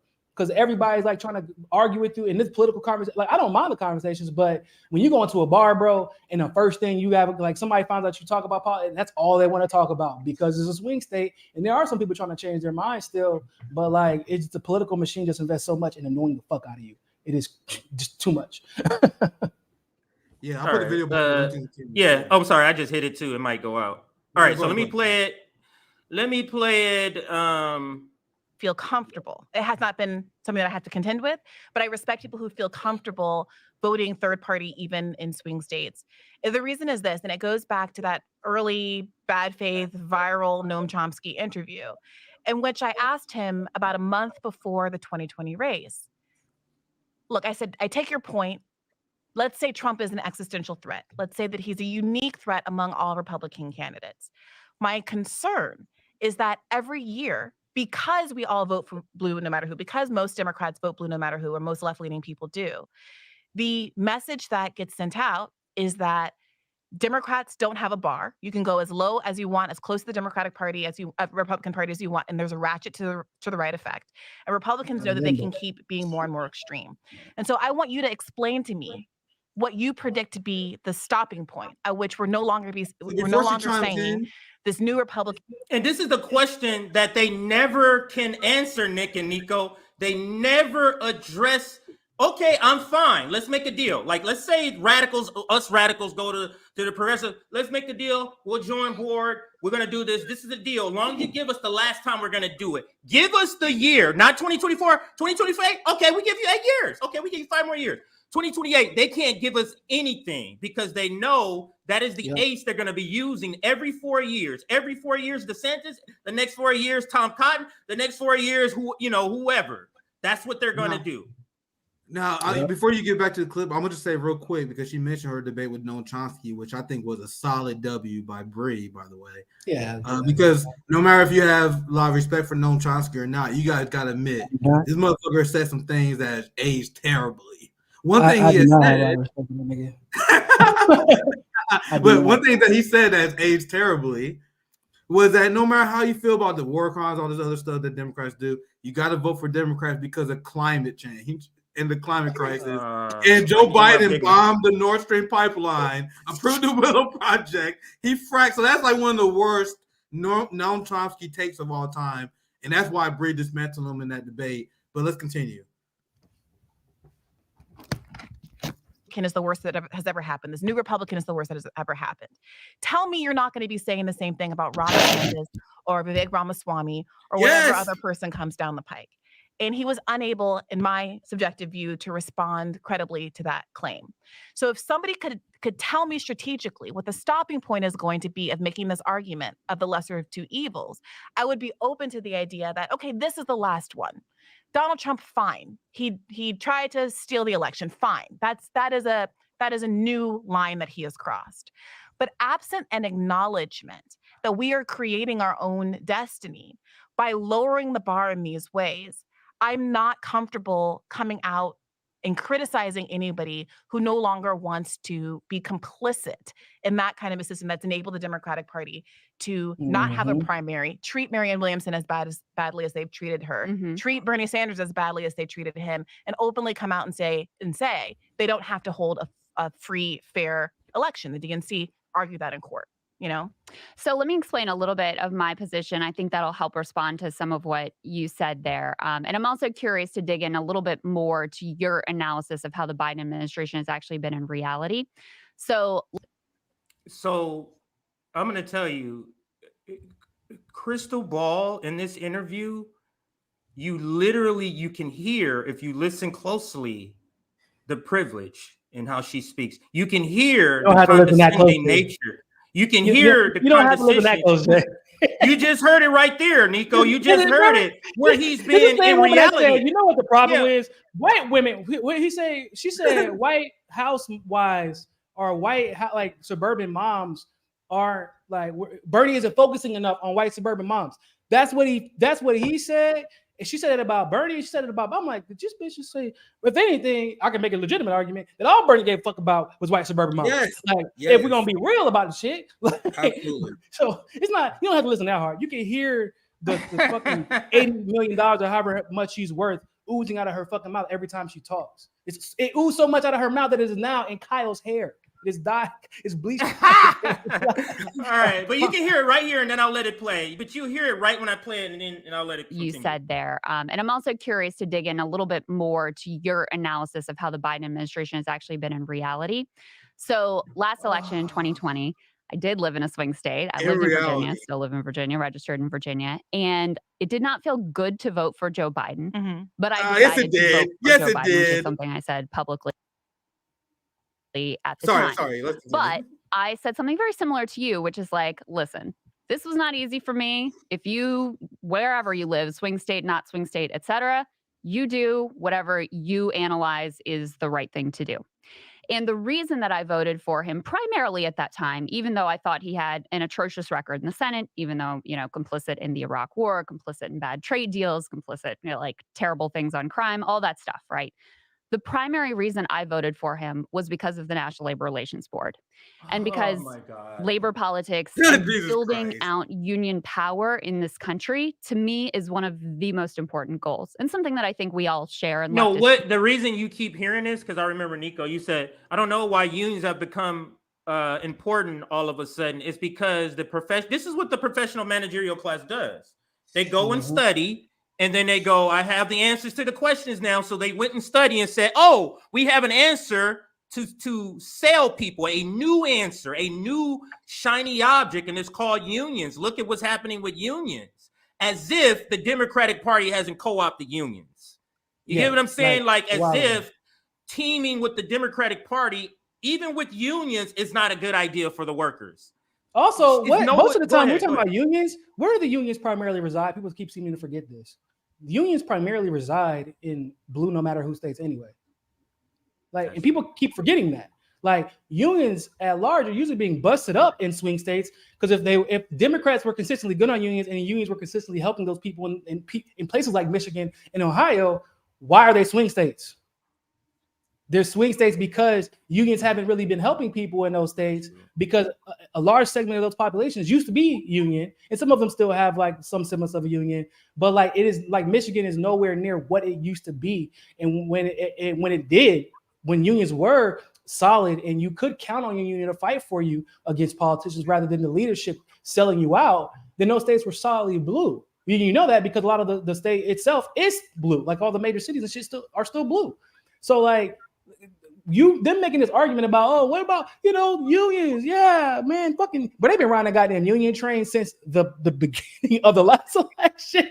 These same people will nowhere be found at Worker Strike Back. I was there. Nowhere. I gave a speech at Worker Strike Back. So and they gave an excuse. You guys understand, there's a very important role that the labor movement plays in increasing the quality of life of the average person, and the Democratic Party has nothing to do with that. The labor game about Amazon.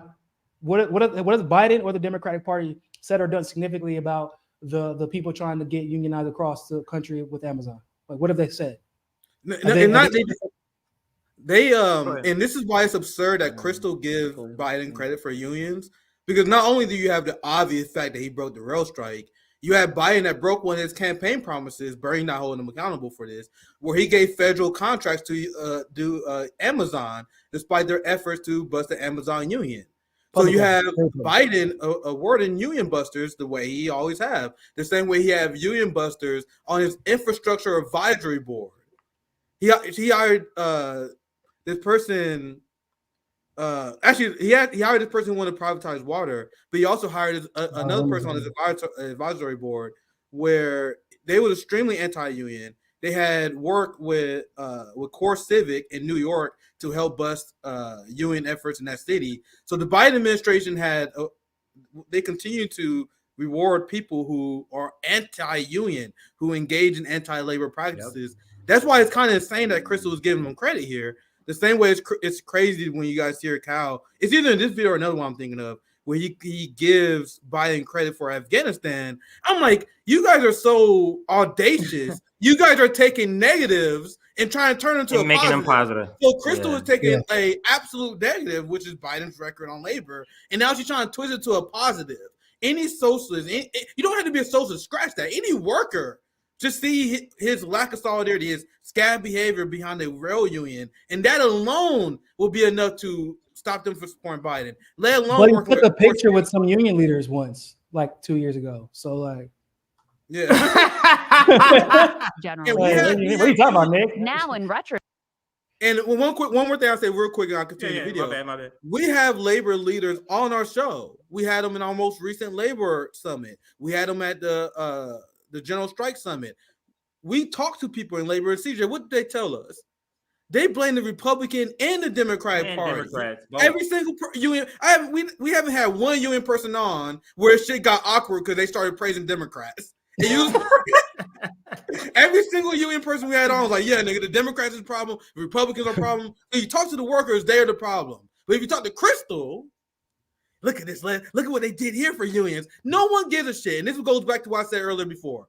Unless you see a change in your life that comes directly from the policy, you don't owe them the support for some hypothetical shit they did. Right. So that's what they're talking about, a hypothetical thing they did for union that's supposed to help your life. Unless you feel it, you do not owe their support. Period. That's how I feel. He's referring to Brian Grimm's tweet. Apparently, he made some change in policy that could potentially lead to increased union membership. Yeah. I'm not Nico, even sure, we're gonna get to that. I got Okay, it set bet, up, and bet, I got bet. your Yeah, reaction. yeah. I got your exchange with him all saved because that's dog. ridiculous. That nigga always coming in cap. How does he get the bat signal from everybody, any squad member? But you know why? That book. He knew I have to make sure their images stay a certain level so that I can sell my book. It came all to fruition. CJ, I can't believe that book is real. point. When I first saw the image of his book, I thought that shit was. Yeah, I thought it was someone parodying what Ryan Grimm would do. That shit is real. Squad in the hope of a revolution, some bullshit. That's unbelievable. Goodness. Anyway, goodness. Ryan, grown ass man, Ryan, political fan fiction. All right. Not only do I feel good about that vote, he's actually surprised me. Now, I've got all kinds of issues, right? On the National Labor Relations Board, though, specifically, they just issued a ruling which could be a complete game changer for unions. And just to explain to people a little bit, basically, in the past, bosses could union bust with impunity, no accountability. Now, the process going forward is completely changed. If bosses are caught union busting, then that's it. There's no more election. It's canceled. They have to recognize the union and start bargaining. Who determines that it's union busting? Who determines that it's union busting? Also, haven't they been union busting and nothing happened? Yeah, exactly. It's like the same thing.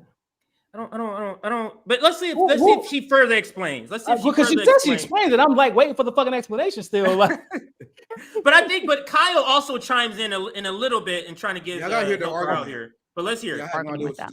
That's the biggest shift in labor relations we've had in our lifetime.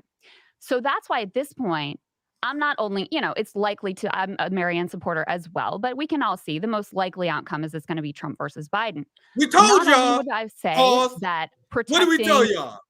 What did we tell y'all on RB? And you guys thought we was being mean. We told you guys Marianne Williamson and her supporters are Democrats with an extra step.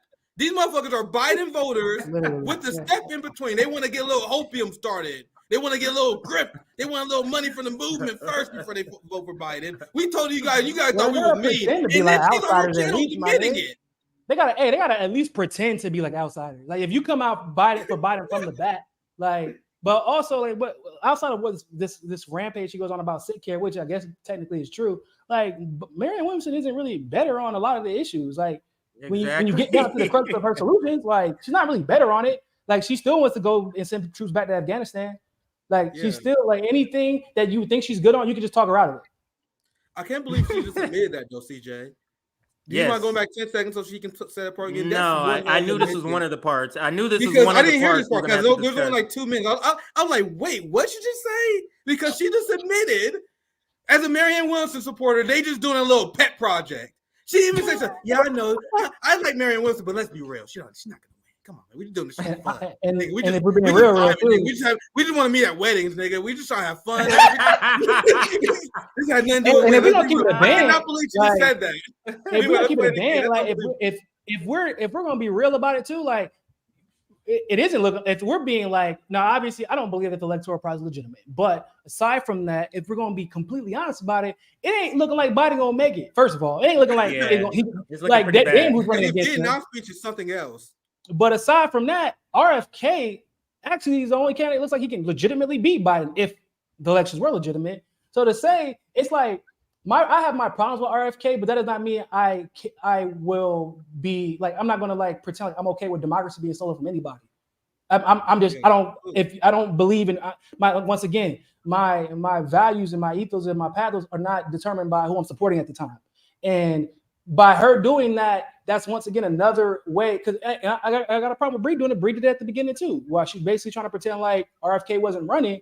When like, okay, y'all keep pretending like he ain't running if you want to. And then when he's a problem later, I don't want to hear about it. He's the reason that Biden lost, or he's the reason that so and so lost. Like, because they're already rigging it. But like when you start doing that shit, like how can anyone take you seriously? If I was an RFK supporter who might have considered voting for Biden, and I'm watching this, I'm like, what the fuck is this people? I'm not about to give any credence to this going forward, and they don't care. Like I would vote against Biden, be petty. Like that's these type of discussions. Like if I was considering it, these type of discussions are what drives me to be like, you know what, I'm just gonna go back to Florida and vote for Trump because y'all motherfuckers just be lying. Y'all don't want to lie about Trump, like but y'all don't want to tell the truth about him in a way that actually matter. obviously, like the things that he actually did wrong. But like, y'all will say whatever you say about Trump and then just lie and try to convince me that I'm full of shit and I'm an idiot and I didn't see what the fuck I know I saw for the last, not 4 years, 40 goddamn years. That's the shit that be pissing me off. Don't insult my intelligence, bro. Facts. And let's get back to the video. More election, it's canceled. They have to recognize the union and start bargaining with them. That's the biggest shift in labor relations we've had in our lifetime. So that's why at this point, I'm not only, it's likely to, I'm a Marianne supporter as well. But we can all see the most likely outcome is this. How did she go from, this board did some things and that's like the biggest jump in unions in our life? Whoa, hold on. I'm confused. Did I miss something, Jay? Did we skip something?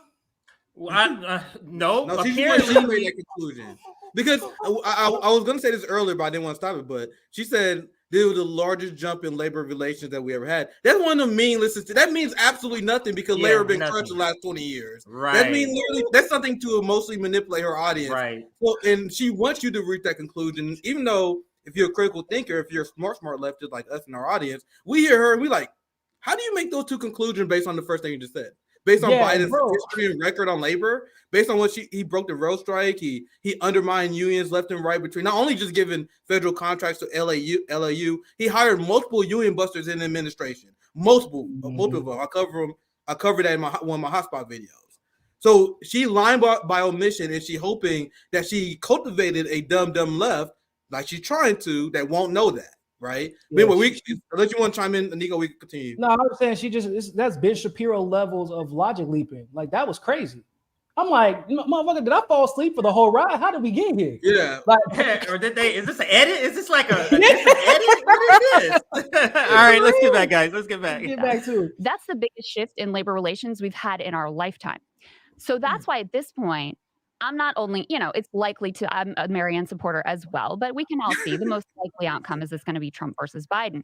Not only would I say that protecting the Biden National Labor Relations Board isn't important enough for me to vote for Joe Biden, but it is important enough that I would actively encourage, but I'm not going to shame them for whatever they decide to do, but I would actively encourage people who are in a swing state to vote for Joe Biden, if for no other reason than to protect that board. So I think that's a perfectly defensible position. And I had this conversation on my podcast in the last episode, and there were people who would characterize that position as, I mean, you've heard the thing, you've been on the internet, being too credulous about Biden or, being too comfortable in one's own position in life and not needing. Their position is weak on corruption. People say things like that. I think see, that's the part of the debate where I'm like, so we weak on corruption? I wouldn't advocate anyone be weak on corruption.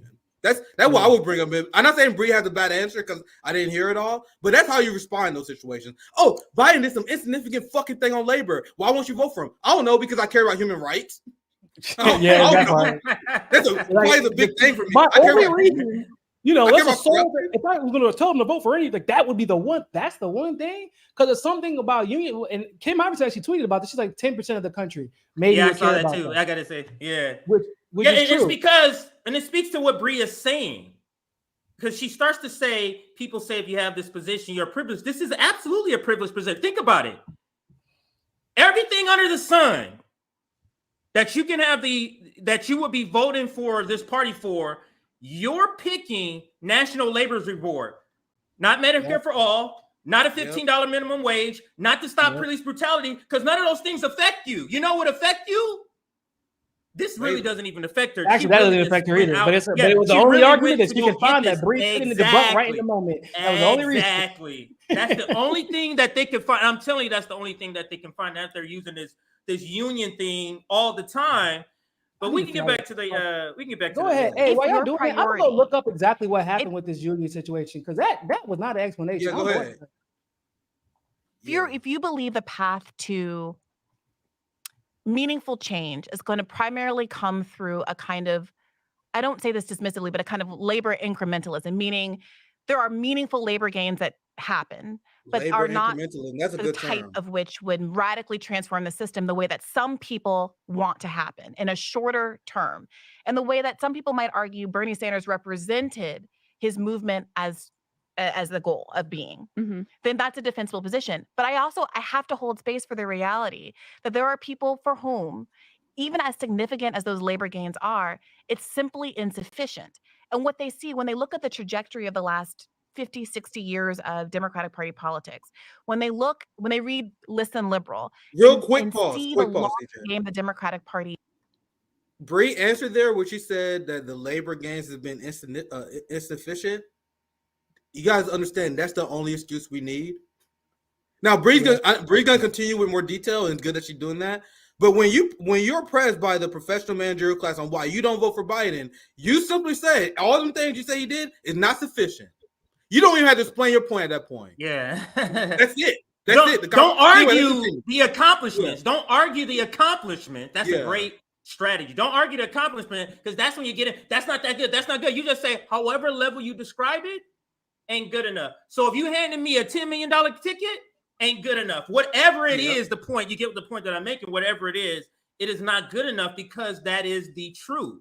A national labor board is not good enough. And you know what else is not good enough? If Trump is elected, he's going to damage democracy. That's not a good enough answer anymore. Sorry, because we have all lived through both presidencies. This is the selling point, Nico, to your point. You were kind of talking about this earlier. This is why they're not going to be able to sell this. We lived through both presidencies, and we can tangibly feel with numbers and see statistics, the Joe Biden presidency is worse. Yeah. How are you? This is literally not an arguable point. It's literally not an arguable point. We're talking about ICE funding. We're talking about military industrial complex funding. We're talking about minimum wage. We're talking about corruption. We're talking about march to the nuclear war. Like everything, he is literally measurably worse. So that is no longer a selling point. Go ahead, Nico. You were going to chime in. No, and I was just going to say, because when Biden was running and people forget, they're going to say, oh, Trump's going to blame Obama for what he had to dig himself out of. But Biden has spent the last 3 years blaming Trump for what he had to dig himself out of. But the difference was, I didn't necessarily feel that like with Trump, everything was regressing like at the same time. What I thought Trump could have done this much damage in 8 years. That's what I thought. I'm like, okay. If he's gonna do damage, but it's gonna take about a good 8 years because he don't got the acumen, he don't got the network to make it happen, and he's like a roller coaster emotion. Like he might praise John Bolton one day and the motherfucker's fired and roasting him on Twitter the next day. You can't get anything done in administration, which for America might be the best goddamn thing to happen at this point. It's like just try to stop the bleeding at this point. But like the people like Krystal will allow Biden to blame the failures of his administration that they've aided in on Trump. And what about the last 4 years of Trump? Like, yeah, that shit was bad, but like, bro, this is insane. We are on the brink of World War III, and I don't know if it's gonna be a coup in Africa, a nuclear fucking bomb going off in Ukraine, and either one of those things happen is directly a result of the Biden administration a lot of times. Yeah. So let's continue. Thanks, Nico. Let's continue. Sorry, guys.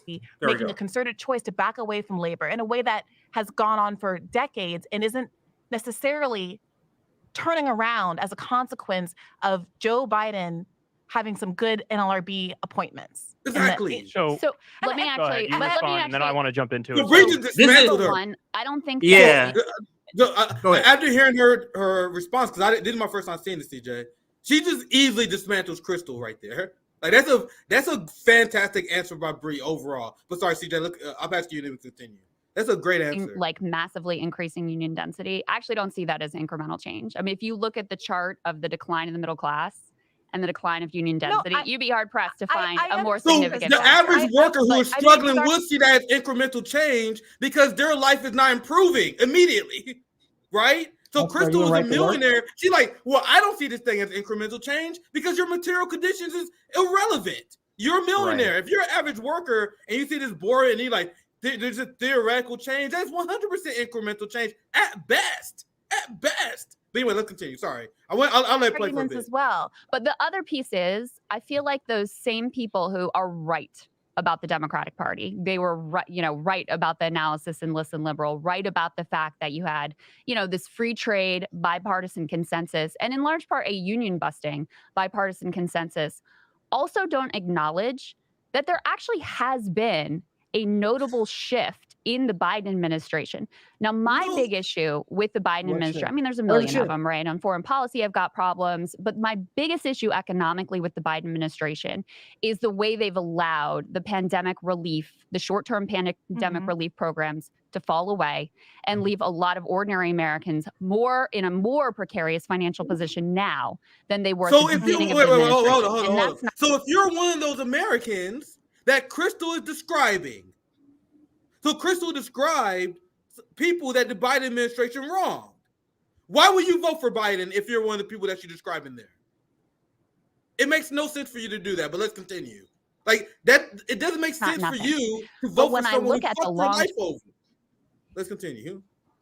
Term, when I look at the fact that, listen, with the Inflation Reduction Act, with the CHIPS Act, with infrastructure investment, you're talking about industrial policy in a way that would have been completely unheard of in the Clinton-Obama era.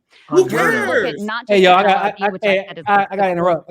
Y'all need to hear this bullshit from you. This one, okay, so this is what it is. It says, if in the run-up to or during the election, the employer commits an unfair labor practice such as illegally firing pro-union workers, which has become routine in nearly every such election over the past 40 years, as penalties have been negligible, the board will order the employer to recognize the union and enter forthwith into bargaining. I need to tell y'all something, guys.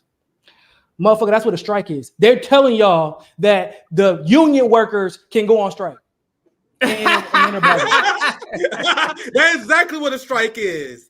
So they try to skip that step.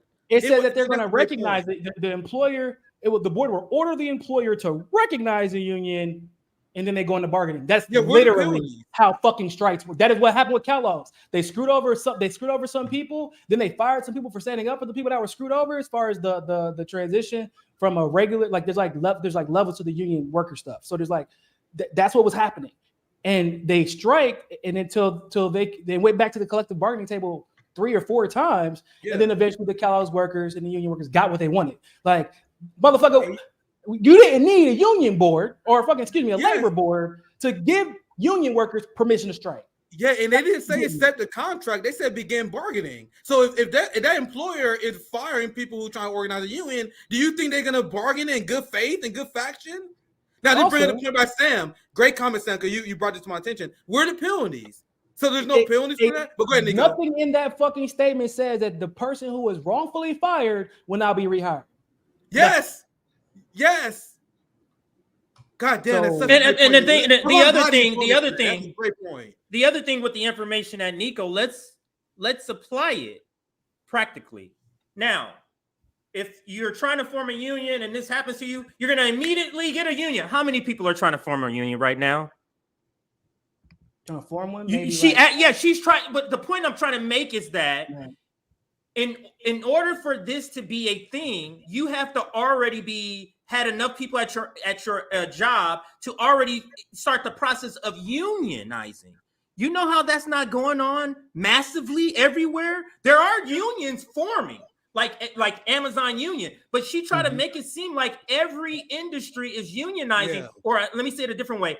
She makes it seem like if we do this, then every industry is just going to automatically get unionized. That's not how it goes, because even before they decide to unionize, like when I was working for Bank of America for Verizon, do you know they have anti-union training? Even when you're not even trying to form a union, they're trying to stop it already. Oh yeah, that's true. Already trying to stop it. So they're already dissuading workers from starting a union. So how is this significant is what I'm saying. In other words, this is only significant is if every place is trying to unionize, and then they had to get fired. Not the case. And then the management had to fire the workers trying to organize, right? Yeah, like and then on top of that, like the worker, like if they're part of a union, they could sue whatever. But like we've seen, especially for the major unions, like if you have that level of influence, like with Kellogg's, that was different. They had influence, and their unions were organized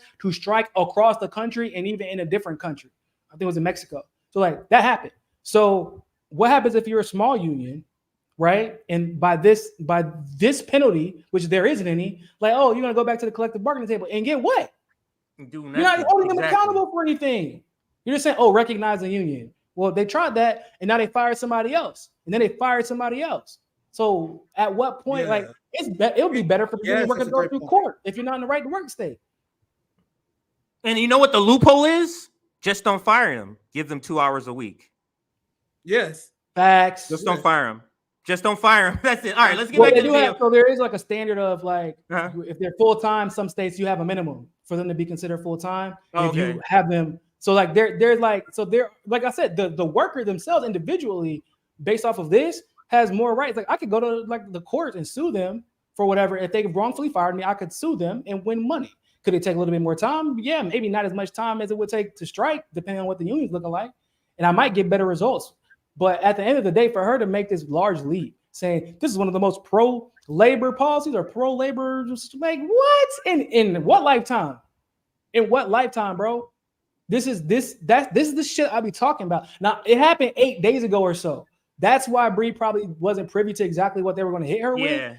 And it isn't like Krystal did a good job explaining it. And then when they don't do a good job explaining it, but they feel the need to push it as a point, this is always the reason why. Because if you explained it, then everybody would know that's bullshit. Yeah. Yep.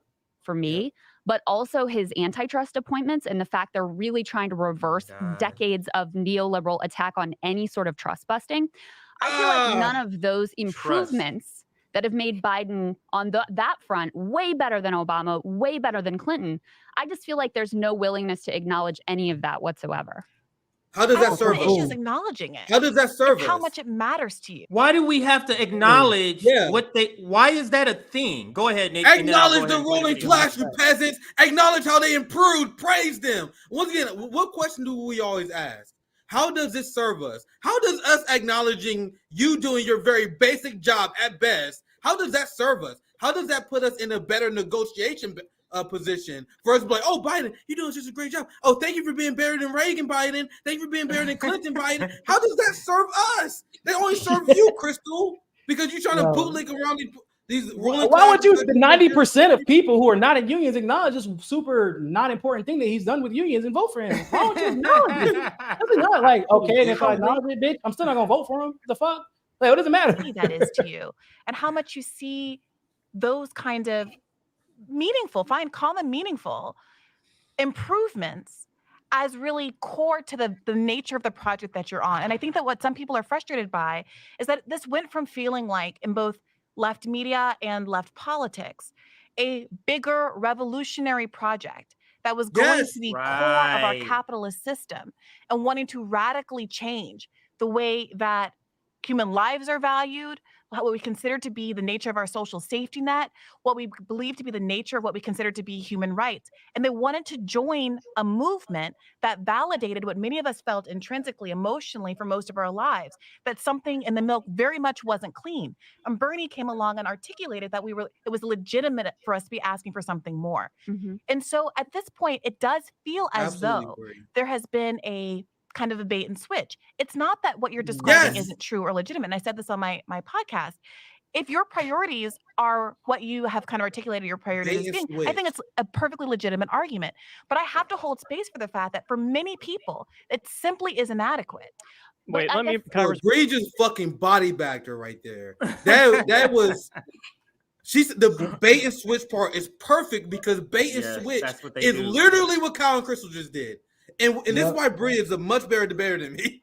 She's way better than me than this. She's also nicer because like she's conceding on points that she doesn't even really have to concede on. She's like, this is like, first of all, like what you said isn't true, but like she accepts a lot of their premises and then turns it against them, which is a good strategy.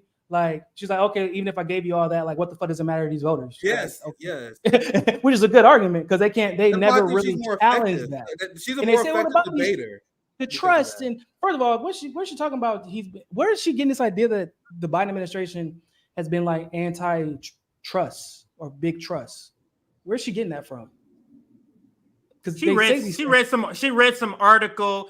What they went and did, just like they found this labor thing. All they're doing, they're going, let's find a reason. That's literally what happened. We need to find a reason to give. And this nonsense, that's why it seems like, man, these are some obscure things because they had to go digging. They had to go digging for this shit to find reasons. But let's get back to the video. I got about 20 minutes, fellas. You can continue after me, of course, but let's play a little good chunk of this here. Let me jump in here. So my issue is that many people on the left are, I would say, dishonestly refusing to acknowledge any good things that were done. We could all on the left list, like, here's the 57 things we hate that Biden did. But when something good happens, I'm the only one talking about it. And then this shows privilege. This shows privilege right here, because he's saying, point of order, point of information. You're not fucking leftist, you're a liberal. So that's why you feel like you're the only one. There's plenty of liberals talking about it, including you. You know what I'm saying? Because you're like, I'm the only one talking about it, bitch, because you're not leftist. Maybe you should go home to your fucking people. Like, we're being real about it. Sorry, go ahead. But what I was gonna say, this is another point of privilege, because what he's saying is you, person who doesn't make enough money, who's working ends meet, why aren't you giving him credit for this stuff over here that means something to me? Yeah, he's not giving you money to feed your family, but why aren't you caring about this stuff over here? This paperwork over here, this fax machine. Why don't you care about this stuff? What's wrong with you, leftist? If you cared about this stuff, don't you care? You're supposedly a leftist while you can't make your ends meet. It is completely a view from a person who has everything already they need, and you can see it every time they ride in their car. Go ahead. Also, isn't it the same Kyle who used to get really upset when people wouldn't credit Trump with the few things that he did good? Yep. Yeah. And now all of a sudden, Kyle pretends like none of those things happened in order to defend the two things that he's claiming Biden has done well.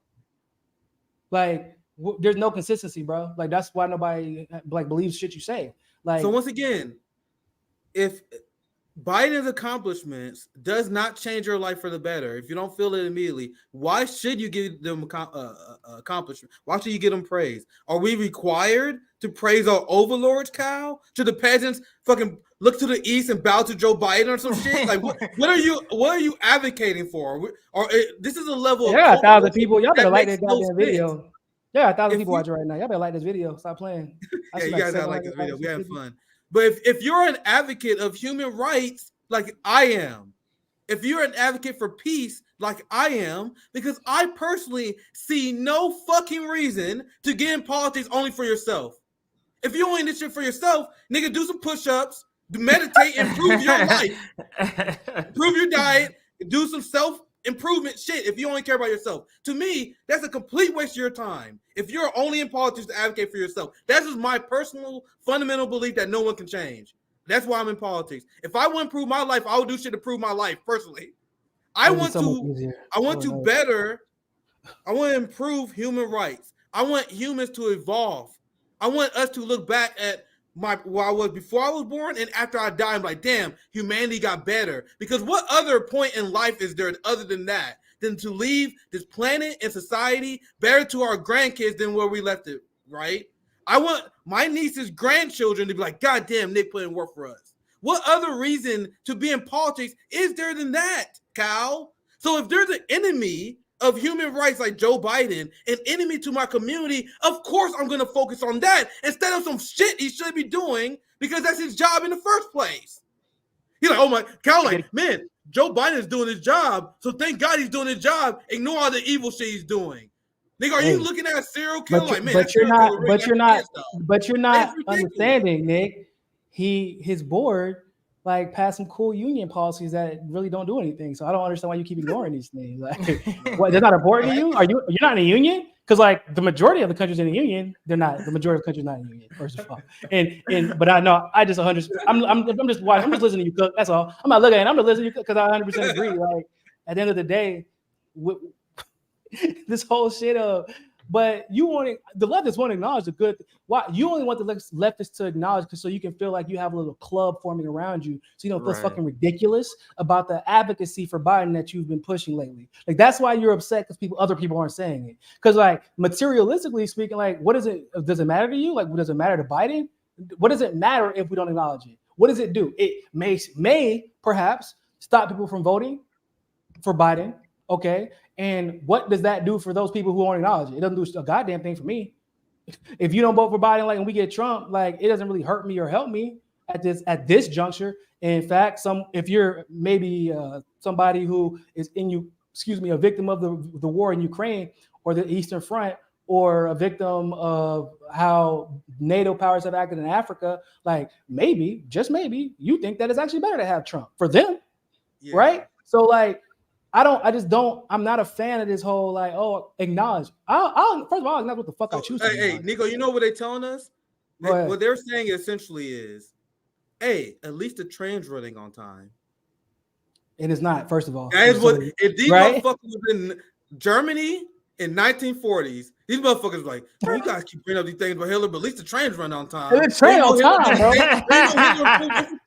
Hey, not the whole time. I'm not gonna talk about the fact that the motherfucking gas chamber in the goddamn yeah. That's the professional man. Used to be in a DNC shill. Now, I'm not like, look, I'm not blind. I think in order to now, we got to hear what he says right there, at, and we'll continue. Let me just hear what he says because we were talking. I'm the only one talking about it, and then I get accused of being a DNC shill. Now, I'm not like, look, I'm not blind. I think in order to be intellectually honest, you have to look at, here's the good things that happen, here's the bad thing that happened. I'm going to give them all to you, and then you could judge how much you value each and which one you weigh more, and how that factors into your voting analysis. That is something that you absolutely do not do.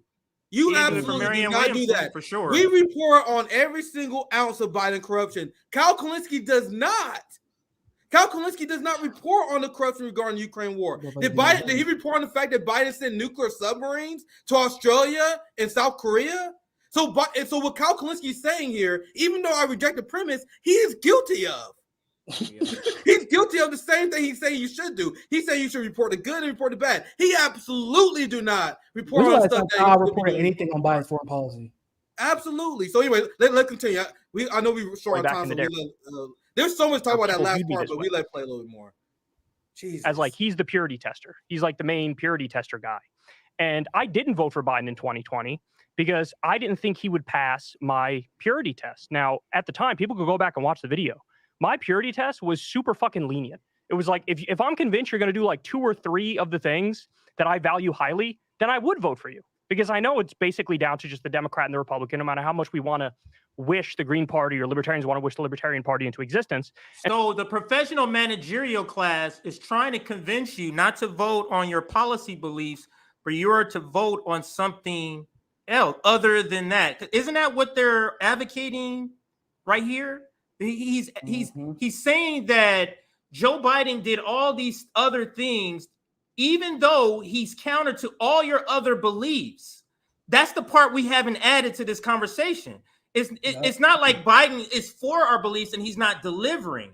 He's counter to Medicare for all. The thing that you both are saying is the number one issue. He is saying he will veto that. How do they explain that?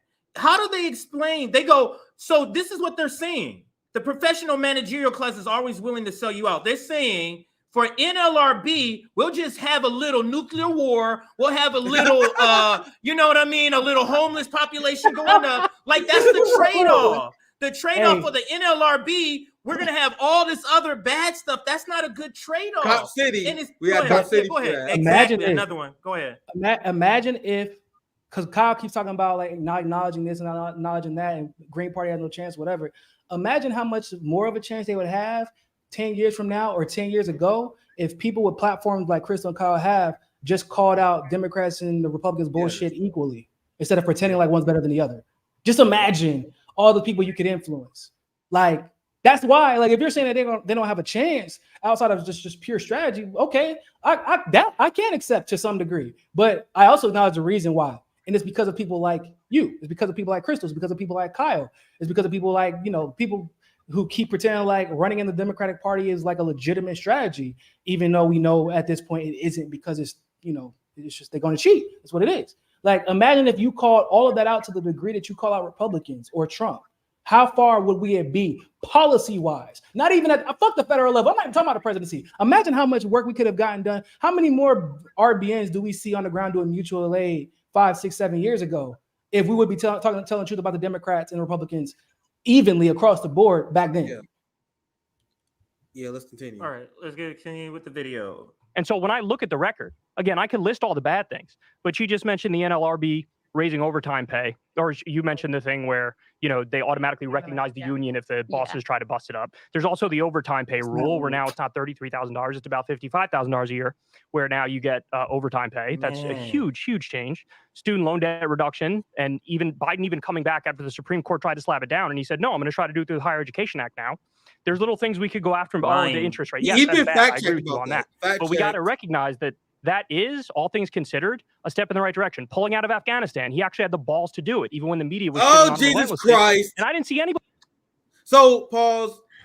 Man, see, this is where I would have a hard time maintaining my composure from Bree, because he just says he gives Biden credit for Afghanistan, fam. So, once again, lying by omission is a thing. You guys realize that because of the sanctions by Afghanistan, there's estimated more people going to die by that than the entirety of the Afghanistan war in terms of the government officials.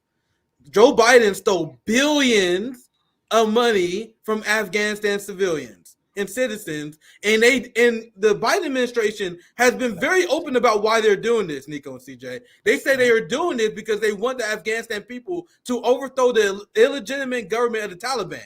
So essentially what Biden is doing is starving the Afghanistan people because they're throwing a tantrum because they lost the war to the Taliban.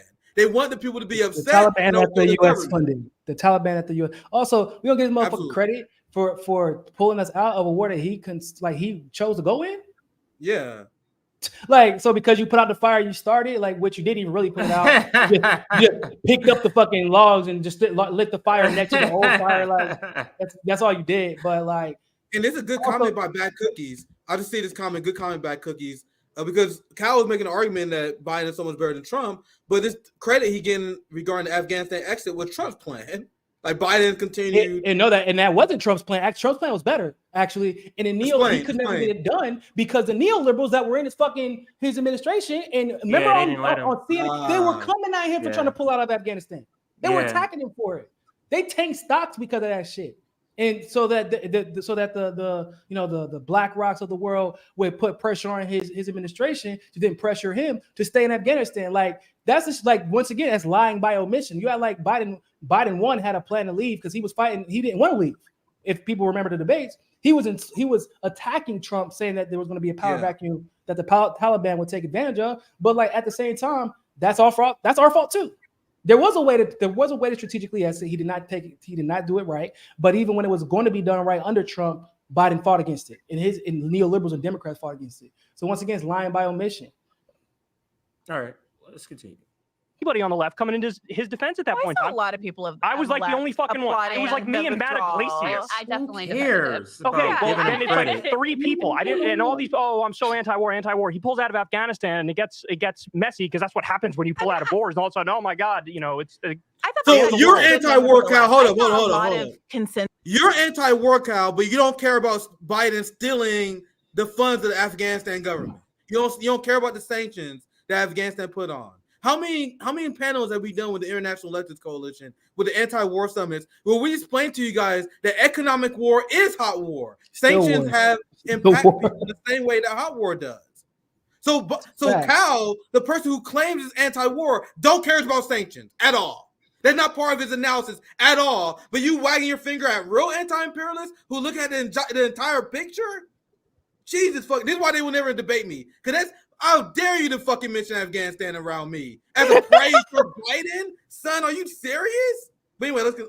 Nico, and then we continue. Good on you, because we almost resented it and kind of were enjoying the extent to which he was getting, dogpiled by the mainstream media, and we were the only ones defending him. So I would quibble with that a little bit. But I didn't see much defending him. I really didn't. Kyle, what people are responding to, if I can offer this, is not the idea that you are accurately describing advancements, good things that Joe Biden is doing. I think you could also say Obama did some good things. No, Biden is way better than Obama, not even close. That's not the point. One is better than the other. You could also sit here and say, "Oh God." So wait, hold on, CJ, play this part because I've seen this part. Well, go back like 10 seconds and play this part because I want to show you guys this, if anything else, because Bree dismantles him right here. Play the last 10 seconds. Listen to this part. I actually saw this part. Bree. Yeah, let me know when it's up. Yeah. Yeah, listen. Advancements, good things that Joe Biden is doing. I think you could also say Obama did some good things. No, Biden is way better than Obama, not even close. That's not the point I'm making. Okay. It's not that one is better than the other. You could also sit here and say Obama did good things. Now, the way you bristled at me saying that, I could say, I want you to acknowledge that Obama did good things. And Cal doesn't even realize that leftist. Because remember the list I made about Joe Biden's crimes, and we're saying as advocate of human rights and peace, I will never support Joe Biden because of that. But that's essentially the argument that Cal was making. If you talk to Obama supporters, they'd be like, hey, Obamacare did this, this person did this. That's essentially what Cal is doing with Joe Biden. He said, ignore all the bad stuff that Joe Biden did because of few stuff that he did. That's what Bree nails him on. He said, well, technically, can you say that about Trump, Barack Obama? And then Cal like, no, you can't. No, absolutely you can't. Why can you not say that? Yeah. Exactly. Anyway, so I want to point that out because Bree actually dismantles him right there, completely calls him out on his hypocrisy, and Cal walked right into that. But two things real quick I want to say about that. The fact that he immediately jumped to this whole oh no, Obama's way better than Biden. It's like, what the fuck, bro? First of all, she didn't argue that. But they try to do they immediately go into the defense mode. The defense mode, yeah. That's a great point. Which, first of all, I don't know if that's objectively true because the bad foreign policy that Obama had was actually led by Biden. So people seem to forget that. But even aside, why don't we do this shit where Obama was way better than Biden? What the fuck? First of all, how? Why do y'all always do this thing where they jump? This is the most, progressive policy of our lifetime. He was so way better than 100 times. But like, bro, y'all just use these colorful. Always hyperbole. Yeah, without ever do you know what these words mean? Like, if he was better, even if Biden was better, which literally he's not, because at least Biden wouldn't give weapons to neo-Nazis whenever. Excuse me, not Biden. At least Obama, that was one of his red lines with Ukraine. Bro, I'm doing a lot. I just can't get fucking neo-Nazis missiles. I just can't do that. I'm not cool with it. At least that. But they always use this hyperbole because they don't act. I won't have to use hyperbole to describe one policy being better than the next. It's just not I don't have to do that, but they have to, and they never have a follow-up for after the hyperbole that they use. They never have a follow-up, and it exposes themselves every time. And like Nick said, Bree destroyed him on that. Yeah, absolutely. When acknowledged, they bristle when you acknowledge that Biden did good things. And it's because we have different standards and we're making different kinds of comparisons. But that's not my issue because they're not even acknowledging the good things is my point. I have a list of 47 things here and I've heard nobody talk about any Obama supporters can say the same thing. This is why Bree dismantled him. Because Obama supporters can say the same thing. If you're an Obama supporter, you can say, man, you guys always worry about the drone strikes. Well, can you admit Obamacare did something for someone somewhere? That's the same the Obama supporters said. The same exact one. And if we're being real, Obamacare is also the reason that Obamacare is problematic because of the problem that's causing right now. It was always a front to help insurance companies constantly have an excuse to increase rates and then lock you in, so you can't leave or you can't survive without Obamacare, right? So there's that. But it's this. I sent the link in the private chat so one of you can finish this. Is at the 15-minute mark. You can just finish this part. I think I got to get to the garage and. Yeah, I think I'm on man. Too, we barely got 15 minutes into this, man. I don't know. My bad, Jay. It just was you knew going into the shit. You knew what time it was. We both was bro, I can't stand these motherfuckers. I knew we wasn't gonna get through this, so let's say we're gonna, because Nick, we have to cover more of this. So we can always cover more later. We'll cover more later, but this is the first installment. I'm gonna read super chat. I'll let you read super chats, but I gotta get going, guys. Thanks for joining, Nico. Always love having you on, sir. And everybody hit that like button. We are at 1,050 people. Hit that like button. We should have 1,000 likes already. So all right, all right, peace out. You mind doing super chats with us just real quick, Nico? CJ has a heart out. My man got family. My man working hard. So I know, man. All that gray in his beard, bro. I'm starting to look like him though. Absolutely. So let's get some of these. I appreciate the support. Thanks for the $5, Krystal. What's popping? What's popping, y'all? Let me say it off real quick. Y'all brought in Nico, of course, the pioneer himself. But before there was RBN, there was Nico. And then they was like, this nigga Nico crazy. Hey, Nico is crazy, bro. Okay. I am, bro. That's my whole shit. Hey, that's literally for real talk. Whenever I first got into the politics side of politics, working in politics, everybody thought because people would bullshit me, try to bullshit me, and I would call them out very directly, but in front of other people if it happened publicly, and they'd be like, "Yo, you can't really say that type of shit." I'm like, "Why the fuck not?" Somebody literally said to me once, and I was at the Black Caucus in North Carolina, just really quick. Somebody said, "Nico, man, you should run for office." I was like, "Why?" Because I was just genuinely curious why he would say that. I was like, "Oh, I appreciate it, but why?" He's like, "Because you're very charismatic, young guy, good looking, you dress well, you speak well." I'm like, "What the hell does that have to do with my policy advocacy?" And I said it in front of a bunch of that Black Caucus leadership, And they were looking at me like I was crazy. I'm like, well, don't everybody have that same question? I later realized that no, they don't have that same question. Yeah, you but would think. Yeah, no, I'm crazy. It's okay though. I appreciate you. You would think. Thanks for 199. Nico, what do you think about Tulsi plugging no labels? I haven't seen that. I don't even know. I have no idea what y'all talking about, so I can't comment on it, to be honest. I mean, yeah, thanks for $2. Vincent, thanks for all the hard work. West and RFK Jr. duo. I think they largely incompatible because the Israel issue and the Iran issue, those are big things. You know what I mean? Yeah. The reason I say that because Dr. Cornel West, he made his name off the Palestine thing. That's why he got kicked out of Harvard because he wouldn't concede on that issue. So it's not like Dr. Cornel West kind of talk about Israel. It's not like he kind of activist. That is his thing. Like if Dr. Cornel West is a staunch, well-known Israel supporter, and that's one of the reasons why I like the guy because of that. Yeah. But that's why with RFK on the vaccines is the same concept. Like Cornel West has improved in his rhetoric a little bit. He said like maybe he would have handled things a little bit differently. Like that's not really far enough for me personally, actually, and that's why one of the reasons I haven't endorsed anybody specifically is because of the Israel-Palestine issue with RFK Jr. and the vaccine issue or the mandate issue with Cornel West. So they just are too incompatible. Even though I do feel like, I mean, if you just talk about strictly strategically speaking, they would cover down a lot of the criticism. They would destroy. They would. Now, personally, I do feel like if you attach just on the topic of Tulsi, for example, like I feel like her removing herself from the Democratic Party when she saw the direction they were going, like completely, like leaving office because she was like, I'm not about to keep wasting taxpayer dollars. I'm not about to keep accepting this money, knowing that they're not trying to do anything in Congress. And then like potentially teaming up with the RFK because Tulsi's better on Israel and Palestine than RFK is. She's better on. I would say she's even better on she's better on being anti-corporation, not anti-corporation, but you know what I'm saying, like elitist. Like she's not gonna let the corporation co-opt Congress to the degree that I'm not sure RFK could even see coming to some degree. Like she's better at that. But yeah, or with Cornel West, she would be dope too. But with them with each other, and I can see, and she's friends with Cornel West, and she's friends with RFK Jr. But them two being like we ain't about to see that crossover. Don't set your DVR because it ain't coming. See, RFK says stuff, and I'll piss RFK fan Jr. all the time. He says stuff that people think is smart. You know what I mean? So he will say, and it sounds good if you don't really think about it. Like if you're just vibing, you're like, man, RFK made a good point. So one thing he said he wanted to like reform the CIA and the FDA and all these organizations because there's been regulatory capture, which is true. But you can't have this position when you're an open free market capitalist like RFK Jr.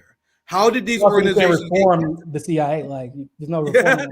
They're gonna reform you before you reform them. I promise you that. And that's the point. That's the point, Nico. So when he talked about agency capture, that's 100% true. But our thesis, well, at least my thesis, I should say, my thesis is agency capture. It will always happen under our free market capitalist system because that's what happened when the power of capital is stronger than the power of government. When the power of capital is when capital have more influence than government, when capital have more power than government, capital will always co-opt government agencies. Well, so I would say if capital has more power than those who vote the government, like vote for the government. That's what it really is. Yeah. Not that it has more power than the government, because there's a reason they have to pay the government. But when you and I cannot influence to the same degree that someone with capital can, that's where the problems come in, because obviously it's a matter of the government working for the interests that keep them employed. So, but yeah, overall, I do agree. Like maybe 8 years ago, that would have sounded revolutionary, though. Yeah. But anyway, those are like small things I hear. You know, I'll move on, but those are like small things that RFK say I hear, and I'm like, all right, people cheering that, but what's your solution? You know what I mean? Thanks for $2, Everton. The fact that West chose Peter over Ajamu is wild. It is the same thing with Vivek, who I love roasting Vivek because like Vivek will speak well in the Ukraine war, and then his solution is completely incoherent. I'm gonna force Putin and China into like, nigga, Ukraine means nothing if your solution is as awful as his solution. Nico, I know you saw that, but Vivek was like, I'm gonna force Putin to end his strategic partnership with Xi Jinping. I couldn't believe it. I said, "What? Who the fuck is you?" Like, like we'll stop like pushing Ukraine if you stop working with China. Like, motherfucker, how?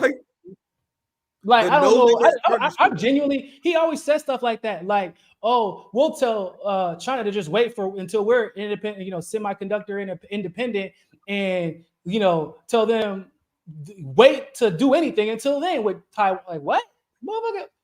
I feel like your perception of the U.S. and its influence internationally is different than the actual perception from these countries. They can't. Do you not see what's like? If you don't see what's going on with BRICS, then you missing the boat, bro. Like we don't have any power or influence when it comes to those countries, the countries that also have power and influence. When Saudi Arabia is joining BRICS, you just shut the fuck up and be like, hey man, I'm sorry, I just got here to the party late. I know what we did. I'm willing to work with y'all. I'm gonna sit here in the corner. Y'all tell us what y'all need from us. Just don't fucking destroy our currency, because that's where we're at right now. I can pull so many of these articles here, but they speak about this new partnership. They say there's a no limits partnership between China and Russia, and Xi Jinping had a quote when they said the relationship between China and Russia is stronger than it's ever been. Yeah, I don't know how accurate that is, but that's good for me. Putin pulled up for his birthday, for Xi Jinping's birthday. They were making pancakes, fam. They were making. You said they were making pancakes. Nigga, who Putin made pancakes with? They Putin making pancakes with Xi Jinping. They don't here making pancakes, but fucking Vivek think they're gonna break their relationship up, bro. Bro, yeah, people said that. Somebody said in my comment, like, Russia and China aren't really as tight as people think they are. I said, you a mother, bro, this nigga's eating like you said, they eating pancakes and shit. He pulling up for Dude's birthday. I can't even get my friends to pull up to Miami for my goddamn birthday sometimes. This motherfucker go all the way from Russia to China. Okay, come on, y'all. Like, just Vivek's a fucking clown, bro. He is not smart. I don't know why. He's a good scammer though. I'll give him that. That's why people gotta understand, like, it's easy to get few issues right. Like, Ukraine to me is easy to get right. But what do you say after that? You know what I mean? Like, to me, you gotta be an absolute fucking moron to get Ukraine wrong.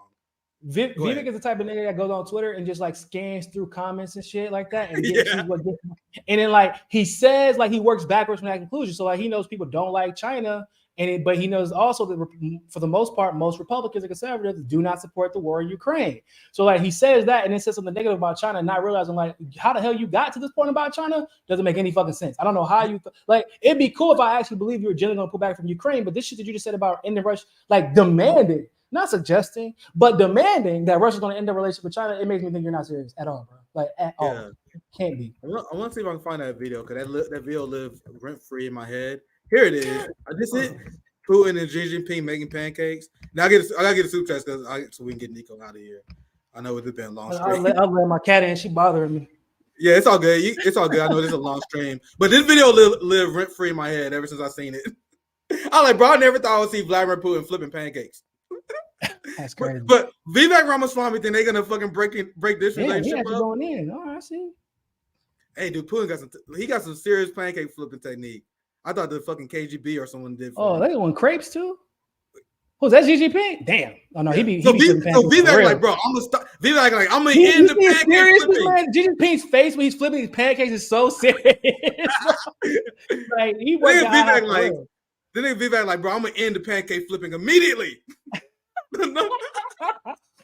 I'm sorry. These people are so fucking stupid to me, but let's continue. I'm trying to get the super chats here just so I can get you out of here in a reasonable time. I think I left off here. The fact that West chose Peter over Ojamu is wild. We don't know the exact details behind it.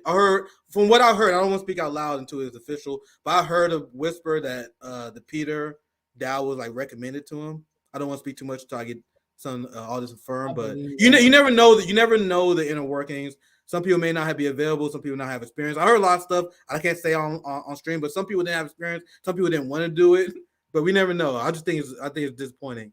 But think for $5, West has a pattern of aligning with fraud, even black ones. Look at who he lends his name to. West has always been this go back to sister soldier. Everton is very upset at Cornell West, as you guys can tell. Thank for $5. I got to go a little bit faster just for a second time with the super chats. You guys always leave very thought-provoking shit that always leave me ranting. I got to speed this up a little bit. Thank for $5. Buster Peak. Ego will be an obstacle to any serious movement. Absolutely. That's what I mentioned earlier. And there are pros and there's are cons to leader-led movements, leader-led movements. Obviously, one of the pros of having a leader-led movement is that you have a more focused goal. You know what I mean? But one of the cons is if a Hydra leader shit, goes man. astray, the whole movement get fucked up. There are pros and Hey, cons of we both. the Hydra this shit, bro. You gotta have leadership factions. And like Hydra, the reason they survived for so long, you They got mentioned different, Hydra. you know what I'm saying? Like you got your boy, the doctor that was doing his own thing. Then you got the spiritual side, they out there hunting for Yeah. different, like the hunt for the Hydra monster to bring them back. Then you got like Hey. the scientist side, like bro, like maybe that's what we need to do, bro. If- They didn't have the cut- right idea except for the whole cut Nazi off- shit. Cut off one head, two grows back. Man, Yeah, Hydra got- bro, cut off one They fucking got head, the shit rest of the figured movement, out. the body decomposes. It's over. Now, once again, obviously, I highly disagree with Hydra tactics and their ideology, but the whole one head falls off, two grow back. Imagine we had movement like nigga, one head cuts off, we get two more. You take Rome out, we get two more Rome. That'll be dope. I don't think it's bro. Someone gonna clip that and use that again. Nigga, Right. Nick, Hey, right? Nick Nico endorses Hydra. But anyway, thank you for $5. Identity politics has been used to hurt Jimmy as a right winger, so he's sensitive about it. But Jimmy's track record has been at 100%. I appreciate the super chats. Everton, that's quite a few. Thank you for the comment. I'm putting you guys speed along here. Thank you for the $5. Leon Cornell is running third party, even if he doesn't articulate our language. The act of sabotaging the DNC covers all his messaging sins. And I heard that. That's a good argument. Yeah, I heard that as well. One thing I always do push back on, and something I do not agree with, and if I'm wrong on this, trust me, there will be hell to pay. But there are people that saying that Dr. Cornel West is going to like drop out and endorse Biden. I don't think that's. I think that's hyperbole. I think there are people that saying that he is running in the general election, and we asked him on our show, "Are you in it to the end?" He said yes. So once again, if Dr. Cornel West lied to us and he does endorse Biden, that would be. I would rank that as a bigger betrayal than Bernie. Like, yeah, and also like it wouldn't make any legitimate sense. How you gonna? You're running until the election's like done, right? Like, what's he gonna do? Endorse him the day of? There's never been a Green Party. Even if you got criticism of the Green Party, there's never been a Green Party candidate that dropped out of the race and endorsed Biden. So when people say that, once again, we gotta be an intellectual movement. We gotta be smart. Even if you got criticism of Dr. Cornel West, you gotta be. Like I get it. He's not people because sometimes people seem to confuse him being harder on Trump, specifically because of social issues, like more than he's hard on Biden. That means that like he likes Biden more or what like. And I didn't get that. I got that he's more offended by Trump's mouth. Like, and like as a black man, like there is legitimacy to that. Like, especially given the people that the circle that he rolls with. Like, he just came back from Mississippi dealing with KKK shit before he went on my show to interview. Like, if you're seeing that every damn day, like when you're on the campaign trail, of course that takes precedence. But that doesn't mean he's going to endorse Biden. You know, I don't think that he should have endorsed him last time either. But that was also I try to take everything. I don't take everything in a vacuum, but I try to look at where he's at now, and it doesn't make any intellectual sense for him to endorse Biden when he didn't say a positive thing about Biden on my show, even though he criticized both Biden and Trump, maybe Trump a little bit more, but he didn't say a positive thing about Biden. And he's running to bring votes into the Green Party. So why would he endorse him? Right? Like it just doesn't make any sense. Fam, that would be an all-time generational, once in a lifetime betrayal. I mean, that would put Bernie Sanders and Obama to shame if Dr. Cornel West did that. And I don't think that. Like, I have criticism of Dr. Cornel West, but I don't think that lowly of him. And I think he's gonna do some once in a generational shit yet, because there's never been precedent of a Green Party candidate dropping out endorsing a Democrat. He looked at me in my face on my show and said he's into the end. So if he broke that promise, nigga, that's all time betrayal. That's up there. Nigga, we will do hit videos on this motherfucker every single goddamn day. I don't think he will. Like we see if I'm wrong. I don't think he will either. I don't think he will either. But some people are emotions way too high over that Jimmy shit. Like just from all sides. Like motherfuckers are just tripping too much. Now my emotions didn't ride high because I'm not that invested in electoral politics. Like people will feel some type of way about this interview, Nico. I didn't feel it. Like, I was kind of like, I was man, like, damn, this is crazy. I was like, damn, Jimmy maybe should have keep putting him off there. Yeah. Damn, Cornel West should not have responded like that. That's how I was like watching the whole interview. I'm like, damn, bro, this. But yeah, I was like, damn, Jimmy, we didn't have his energy for RFK Jr. But like, maybe that's because he just didn't give a fuck about him. But like, at the same time, that's not how it's gonna be perceived. Like, you know what I'm saying? That's the stuff that was going through my head while I was watching it. But the extremes that people like, bro, I'm like, that interview set up right now. Yeah, even I had to talk to Dr. West. I'm like, Dr. West, like, I get why you. I was like, but when he said, about the advisor, you getting bad advice. Like, I would assume you had an advisor of some kind too, because that's generally what presidential campaigns do. That doesn't mean he didn't think you could think for yourself. Like, couldn't think for yourself. Like, but so it was. I do, like I said, I feel like there's a little bit of culpability on both sides for the way it went down. But like the extreme reaction from the audience, I don't like this whole like, oh, you got to pick a camp shit. Like, that's the shit. That I'm like, it's just dick riding, bro. Like, I don't got time. I just didn't feel that strong. Like, I had my opinions on Let It Be Known. Like, I let it be known that Jimmy's framing on the white supremacy issue, accusing Dr. Cornel West of someone who I wouldn't classify him as a Democratic Party. So that question immediately set off tension. You know what I mean? So I explained how Dr. Cornel West was wrong on Biden. So I have my opinions on it, but at the end of the day, I told you guys, like, electoral politics, the Green Party, this is just a vehicle to me. Like, the strong emotions people feel, I just, like, honestly, I didn't feel it. I came on my show, I told you guys how I felt. But at the end of the day, this is just electoral politics. It's not something that's worth tearing down friendships and shit for. That's just me. Like, if you get the Ukraine issue wrong, you know what I mean? If you get the Ukraine issue wrong, nigga, we're going to have some real hard fights. Nigga, we're going to be swinging hard at each other. But electoral politics, that's why CJ, like, I'm out of the Cornel West camp. I'm like, all right. Like, I wasn't in the camp, so I guess that's maybe why I'm not in the camp, so there's that. But also, like, even between Jimmy and Dr. West, like, I'm like, y'all have agreed for the most part on it. Y'all have agreed so much on so many things when y'all not talking to each other. So, like you said, it could have been an issue, which I do partly like with the framing of questions. Like, why are you asking him, like, oh, make sure you believe Biden is worse than Trump when he's running against both of them? So when you come out the gate, like I would be like, why? That's why I asked Dr. West. I said my criticism would have been, I was like, when you go on the debate stage, you're talking to both of them. So, like, are you going to ask him about Operation Warp Speed from Trump? Like, how do you feel about that? And are you going to be just as righteously angry? Because he talked about the vaccine issue, obviously, but like that was a Trump thing. Like, you can't pretend like that wasn't a Trump thing. Operation Warp Speed, Trump could have vetoed. He was bragging about it. So I would have liked for Jimmy to ask more questions about the problems of both candidates, because he's running in a general election. He was speaking to West as if he is a surrogate almost, or like, you know what I'm saying? Like, no, I'm a candidate and I'm running against both people. And so, like, even though he might have an idea of who he believes is better or not, or rather worse, at the same time, I would have preferred it if Jimmy asked an equal amount of questions about both candidates and the problems that both of them have, because they both have problems. And Dr. West is running for president of the U.S., not the president of the Green Party. Yeah, and I'm gonna get back to some super chats here. Thank you for the $2. Like having bare minimum period test to marry a rapist. Not sure the reference here, but thank you for the $2, Leon. Not sure when you left that in the conversation. I mean, thank you for the one during the Biden conversation. But I don't know if marry the rapist part. I don't know about that. Yeah, I will have more context if I knew exactly when you left the comment. Thank you for the 199, Virgil. That MSNBC head has cow head turned backwards. I think that's what you're saying here. But anyway, thank you for the 199, Virgil. Thank you for $5. I saw this, and this is a segment I'm gonna do sometime this week when I get the time. Obviously, I didn't have time with this, but if you guys didn't see the Biden Vietnam speech, it's a classic because Karine Jean-Pierre at one point literally like interrupts them, like, all right, this motherfucker's making us look dumb. So she's like, niggas, press conference over, stop talking to him. Biden, go. So after that video, I'm gonna play this maybe tomorrow sometime. You really see that Biden is not in charge. Like Karine Jean-Pierre is literally like his nanny. Like it's anyway. I don't want to spoil it too much. I'm gonna cover this later because you're talking about the unhinged speech that Biden gave in Vietnam. They for 499.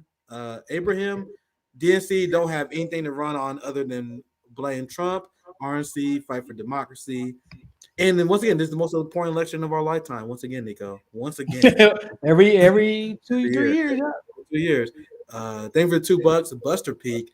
Hit up Claudia. Yes, you guys heard CJ is gonna hit Claudia up. Interested. Can't wait for that conversation. I'm just bummed because and hopefully maybe they do better, but they're not like a Christian, but PSL is not on the ballot here in Missouri. Yeah. That's why I'm always first to vote for Green Party. People are like, you vote for Greens instead of Gloria LaRivia. I love Gloria. Her position, especially imperialism. Like she see through all that shit. She see through the propaganda regarding all these wars, Ukraine, DPRK, China. She's a fantastic candidate. I just couldn't vote for her because she's not in Missouri. That sucks. So, yeah. I didn't even know that much about PSL because I was like, what the fuck is yourself because I'm not used to seeing them. And like they had like no president. That's the first time I saw him was last election, to be honest with you. So yeah, I learned a lot of them. I learned about them last election. I learned more about them. They didn't know that there was a thing until last election because I'm just used to seeing green or libertarian in Missouri. That's how it is.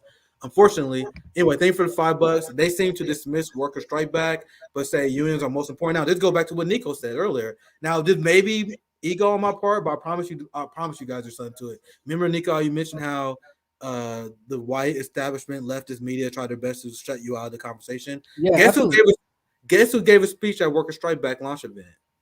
I gave a speech. Yeah, I remember. Yeah. So they didn't cover the Worker Strike Back event just because they didn't want to cover me giving a speech there. I promise to God. So many I wouldn't be surprised by that. Many of these people propped up Shama, like Status Quo, Jordan. He's one of the people directly.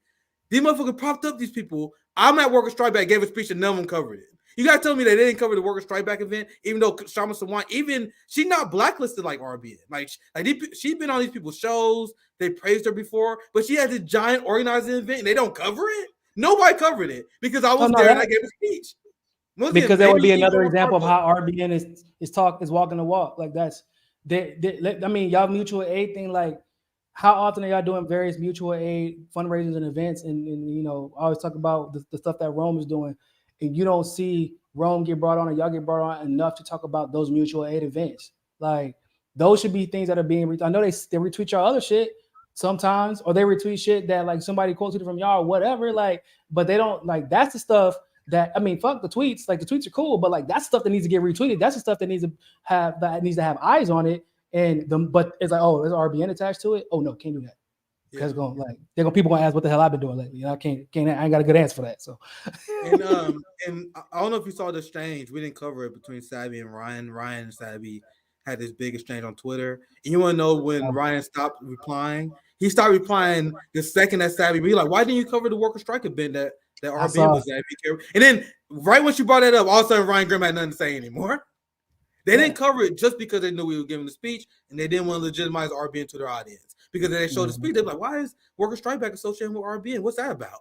They don't want this question, guys. Yep. And all the people that were involved, because obviously it wasn't just y'all. Like, it's like the legitimacy by proximity shit that they played, the roles that they played by. Like, damn, if RBN getting invited to speak at with all these, notable, well-known labor people, like, nah, can't have that. Like, can't be showing that. Like, that's what would happen. Like, I've seen it. I mean, people. There's a lot of people who started attacking. They went from, I'll support Tulsi and I disagree with her, even though I support Bernie. But then they went from that to literally hating Tulsi and then weirdly attacking Fiorella by proximity, even though she wasn't even voting for Tulsi, which is fucking weird. Because they found me and Tulsi were friends. Like, literally, that was why. Like, I'm like, and I hadn't even endorsed anybody at this point. This is because they found out, like, Nico and Fiorella and Posh going to be able to interview her. Like, I'm like, yeah. Why would that be a problem for y'all? I don't understand. Are we supposed to interview everybody? Well, she didn't say I could interview her first. Why would she go to you first? Like, the fuck? Like, that's weird. Like, and then it became a whole thing, bro. Like, after that, people were like, no, can't have it. And they would only attack me and Fiorella, but they wouldn't attack Pasta, who actually did endorse Tulsi. That's wild. That shit was weird, bro. It was weird as fuck. Yeah. Thanks for the 499, Sam. Missing from pro-green position. Imagine how big Greens will be now. We started back in 2000. Parties need time to build and grow. Now's the time. Yeah. Thanks for 499. Sam, you want to chime in, Nico, real quick? I was saying they did. They tried it. Like, but when you got Howie Hawkins leading your fucking movement, like, what do you know? Yeah, Howie. Dude, people have no idea how much Howie fucks shit up, man. Like, I don't want to get into that. The third party propaganda was intense. Jill Stein at one point was surging, and then the Bernie Bros got hit with the propaganda, and they folded. And I have a lot of criticism of my old positions, but I was never that. Like, I voted for Jill Stein in 2016. Never even considered voting Democrat in 2020. So I make fun of my old self, but at least I wasn't that far gone where I voted for Hillary Clinton. Howie didn't do him any favors though, like in the early 2000s. Yeah, like, then Howie came in. Conspiracy theories, Howie didn't do the Green Party any favors with it, and the Green Party kept propping him back up. It was super bizarre, but because Green Party, a lot of people, it's corruption in the Green Party too. People keep forgetting, like, it's still a party. Like, you can't be this, because at least the Libertarian Party is a lot more organized than the Green Party is. Like, despite all my criticisms of the candidates, they're more organized, and there's a reason for that. The Green Party, however, it's like death by 1,000 cuts that they cut them, like they cut themselves up. Like that's the problem. And putting West up was actually a huge jump. Like, cause I was like, how did he go from Jill Stein to Howie Hawkins? And I was like, fuck, that's not gonna be good. And then they go from Hawkins to West. I'm like, oh, okay. But then like West brings on down. I'm like, oh shit, here we go. So we're gonna see, man. We're gonna see. Yeah. By contrast, he still leaps I'm gonna around read this better other than comment everybody from else. Sam. I saw you just leave another super chat, so let me read that. That's what I just read. I don't mean the party, I mean more people to the left. So yeah, he's saying use this as an opportunity to bring more people to the left, which is why that one of the things I said this had potential to do, to bring people to, especially black people, to get used to voting outside the Democratic Party. So that's one positive. Damn, now I lost my spot. What was I? Appreciate the support together. I think I left off here. I feel we only have a few more left now, and we can get out here, Nico.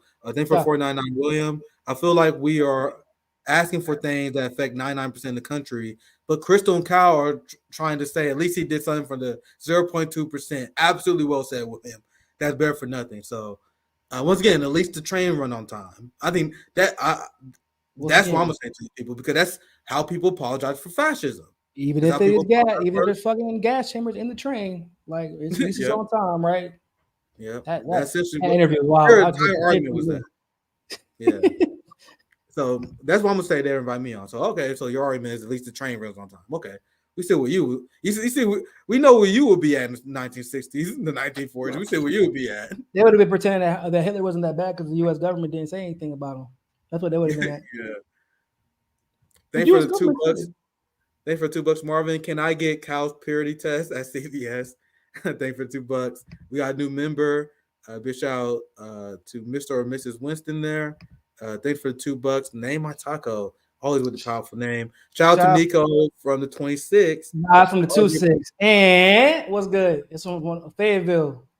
Yeah. Fayetteville. I see. Yeah. What's good, yo? Yeah, why didn't bring Nico on? It's been too long. Always good to have Nico on with the RBN fam. Thanks for the $10. Kusha Renita. I'll butcher that, but trying to find a video of Krystal Ball debating anyone from her left on her own. Good point. Mostly seeing videos with Siger and Cal are friendly banter with establishment elites. Does she can debate? Can she debate one-on-one? Hell no. Fuck no. I saw a few people in the comments mentioning it. I never thought about it. She was definitely reading off her computer. Like in that debate, I saw a few people being like, she's definitely reading. So even with that 2-on-1 with Bree, she had to write down the talking points, all the shit. Yeah, and there's nothing wrong with that, but like it would take her it would be Kyle defending her point for 30 minutes, and then Krystal chiming in. Well, I got this really important point that I wrote down. I was really excited about that. What about this union? Does it the NLRB? Like, that shit was funny. You had a hard task because I always maintain the fact that Bree is a fantastic debater. I covered her debate with Sam Cedar, and I think we talked about it as well. Like the audacity of Sam to underestimate Bree. Like, and he came in and slaughters him. Like, I think Bree easily won the debate with Noam Chomsky. And Bree just took out Kyle and Krystal just like that, easily. I explained exactly when. In the 15 minutes that we covered, I explained exactly when and why she dismantled them, especially when she brought up the Barack Obama example to Kyle and how he just apologized for small stuff while ignoring the big stuff like Obama support used to do. Completely dismantled him easily. And the fact that she called them out for cutting out parts of their debate, like her responses in the debate. I'm like, yeah, trouble in paradise. All right. Dude, Bree's a monster. Bree's a beast, man. That's a she hard is. debate. My only criticism, which isn't really a criticism, it's just a stylistic thing. But like she be conceding too much for them at a time where I know she knows better and she doesn't have to concede. I understand why she does it because she tries. She uses the approach of like trying to be like judicious, and like in her debate. So she tries to concede to bring them in more and to kind of let their guard down, and then she like flips it on their head. Like she does that a lot, which is, it can be effective though. It can be effective, but I wouldn't even. She'd be conceding points. I'd be like, motherfucker, no, I ain't conceding that shit at all. Yeah, that's a lie. So whatever. Thank you for $5. And I didn't mean he asked him. What I meant, this about the Jamu thing. What I meant is he knows Jamu has campaign experience, so why not ask him over Peter? Why Peter over all people? I will agree with you with that. I'll wait for more details come out before I make any like why he didn't pick him versus him. But Yeah. my question is, why Peter of all fucking people, man? Why? Like, Had to be well, I'm West. for redemption. I'm like a lot of people disagree with me on this, but I'm an abolitionist at heart. I co-founded 10 Demands. I believe people can grow and change. I believe in that. And that's why me and Peter, we follow each other. I know he used to do bad stuff, but like, hey, man, there's a road to redemption for everyone. But there's a difference between that and leadership. Not a Yeah, you know teleportation what I mean? device. Okay, it's a road to redemption, not a teleportation device, my G. Yeah, to be leadership. Yeah. I don't mean the party. I think I already read this one. Two more, and then we get out here. Nico, thank you for sticking in with us. Thank you for $2, Roger. Run those citizen ballot initiatives as amendments. Thank you for $2, Roger. Last super chat of the day. Thank you for the $4, Aiden. Missed what y'all said about Daou. We just covered a little bit here. Am I being naive? Sorry, am I naive for believing that he can legitimately have changed? I just don't want to abandon West just yet. And like I said, there always will be some naivete to that, because as someone who believes that people can grow and change, you can be there's a lot of ways that can backfire on you. But that's something that you either believe or you don't. Yeah. There's some people that can. I believe in redemption. Yeah, because it's like it's hubris to believe that like I've ever been 100% right. Like, bro, I voted for Obama in 2008. Like, and now Grant, I was 18, 19 years old when I voted for him, and I should have known better. Well, no, actually, with Obama, it's probably hard. Like, it was hard to know better. I did not vote for him the second time, though. But my point is that I didn't know enough to make the right political decisions when I was that young. And like, is that an indictment of my entire character? Or is it just like that's where I was at in my experiences at that time? And it's very realistic to believe that Peter just didn't know better at the time. Like, especially when you're in that echo chamber that you're in and you're getting paid for being in it, which people like don't really want to acknowledge. Like, well, yeah, when you're getting paid to be in an echo chamber, on top of it, it makes it even harder to pull yourself out. Like, because you got bills to pay, you got a family and shit. So once again, that doesn't mean that I don't believe like he's an insider trying to, pull Cornel West off the rails. I don't believe that. I do believe that he can still end up making bad decisions because Peter has the same shortcomings when it comes to predicting political behavior and assessing the environment as Cornel West has. And like, you want to bring somebody on that has a skill that you lack. And Peter has not shown me to have that skill. Yeah. And even if he did, the fact that he's so divisive alone should be a reason why he shouldn't pick him anyway. Because there are going to be people like CJ who, what do people say to CJ when he's like, I'm out because Peter Daou? What can I say to him? Like, oh, CJ, that's not fair. No, I can't say that. It's a legitimate concern. It's a legitimate concern. So at the end of the day, it's a fuck up. Especially when he just jumped off the Marianne Williamson campaign. He didn't want to tell the truth about why he did it. I mean, we all knew why the fuck he did it. Marianne, well, you bought the lie that Marianne was somebody that she wasn't. And it would be better for you to just say that. I understand like he's worried that other candidates might not want to work with him, but like you could say it in a very politically correct way. Just, hey, I thought that we were closer on policy issues than we were, and leave it at that. That would at least show me, okay, you're evolved and you're reading the environment and you're willing to take action instead of like just going along to get along. But that's not what happened. He like made up some excuse about the family not having time and whatever shit. It was weird. Like, and then you end up on West's campaign where you know there's going to be a lot more money. Because I would say that at this point, West is definitely more popular than Marianne Williamson is. So it ain't a good look. It's not a good look. That's why I can't be mad at CJ. Yeah, hope you guys enjoyed the show. We gave you another 3-hour banger today. Another 3-hour banger. We've been spoiling you guys a lot. So make sure you guys hit the like, subscribe. Make sure you check and see if you're subscribed, because a lot of people tell me they get unsubscribed. That's the biggest thing that hamper our channels, by the way. And everyone will tell you that. Ask Kit from Harlan's Media, ask Fiorella and Impossible for the Count. Every single independent media channel will tell you this. We have consistent subscriber growth. Unless you're a trash like the Vanguard who can't gain a subscriber in 2 years, unless you're trash like them, you're gonna have subscriber growth. The biggest thing that hurts our channel, the thing that hurts our channel is YouTube unsubscribe people all the time because they're shady, and then people like kind of forget that they unsubscribe and they don't see our. And then people will leave comments like, "Man, Ben, why I seen the RBN stream because you motherfuckers unsubscribed?" And you check, and like, I was unsubscribed. Hey, that's the biggest thing that hurt my channel. That's why I asked you guys that. Make sure people you check don't know if you show the numbers, they'd be like, "What the fuck?" Like that ass, bro. You can get 2,000 subscribers in 2 weeks, and 2008 will have unsubscribed. Yeah. Like literally, that happens all the time. People will tell me, like, not like I have friends that I subscribe to your channel, now I'm unsubscribed. Like, I remember Zoya told me that once. Like, it happens all the time. So I think that's one of the big standard for our channel. So make sure you guys do that. And Nico, if you ever want to come on, man, hit me up. If you have any topic you want to talk about, it's always fun, man. Always Starting fun tomorrow, I'm about to start streaming again over on my channel too. So I definitely gonna have y'all on because I was on a hiatus. I was getting my office stuff together, but now we back in business and Lord Jesus, I just got. Where can they find your channel? Where can they find your channel, Nico? It's still. Oh, actually, let me make sure. I might have changed the name of it. I think it's still MCSE, but I think it might be Nico House. Let me check. Oh, it's Nico House. You had some guy that you guys were talking about Niger not too long ago as well. Yeah, I changed it to Nico House. Great interview from your channel. Yeah, that was actually one of my favorite interviews. That dude David I watched it. It was good. It was good. So, but yeah, you should look up Nico House. Going to be some changes to my channel over the next couple weeks. But yeah, I'm over there. I'm over there still. Go check me out. I'm on Rockfin, obviously. I'm on Twitter. Go check out the tweets. And yeah, man, it's a pleasure as usual being here. Love talking to you guys. Absolutely. Breath of fresh air. Yeah, absolutely, my brother. Great to have you on. Thank you guys for sticking with us for 3 hours.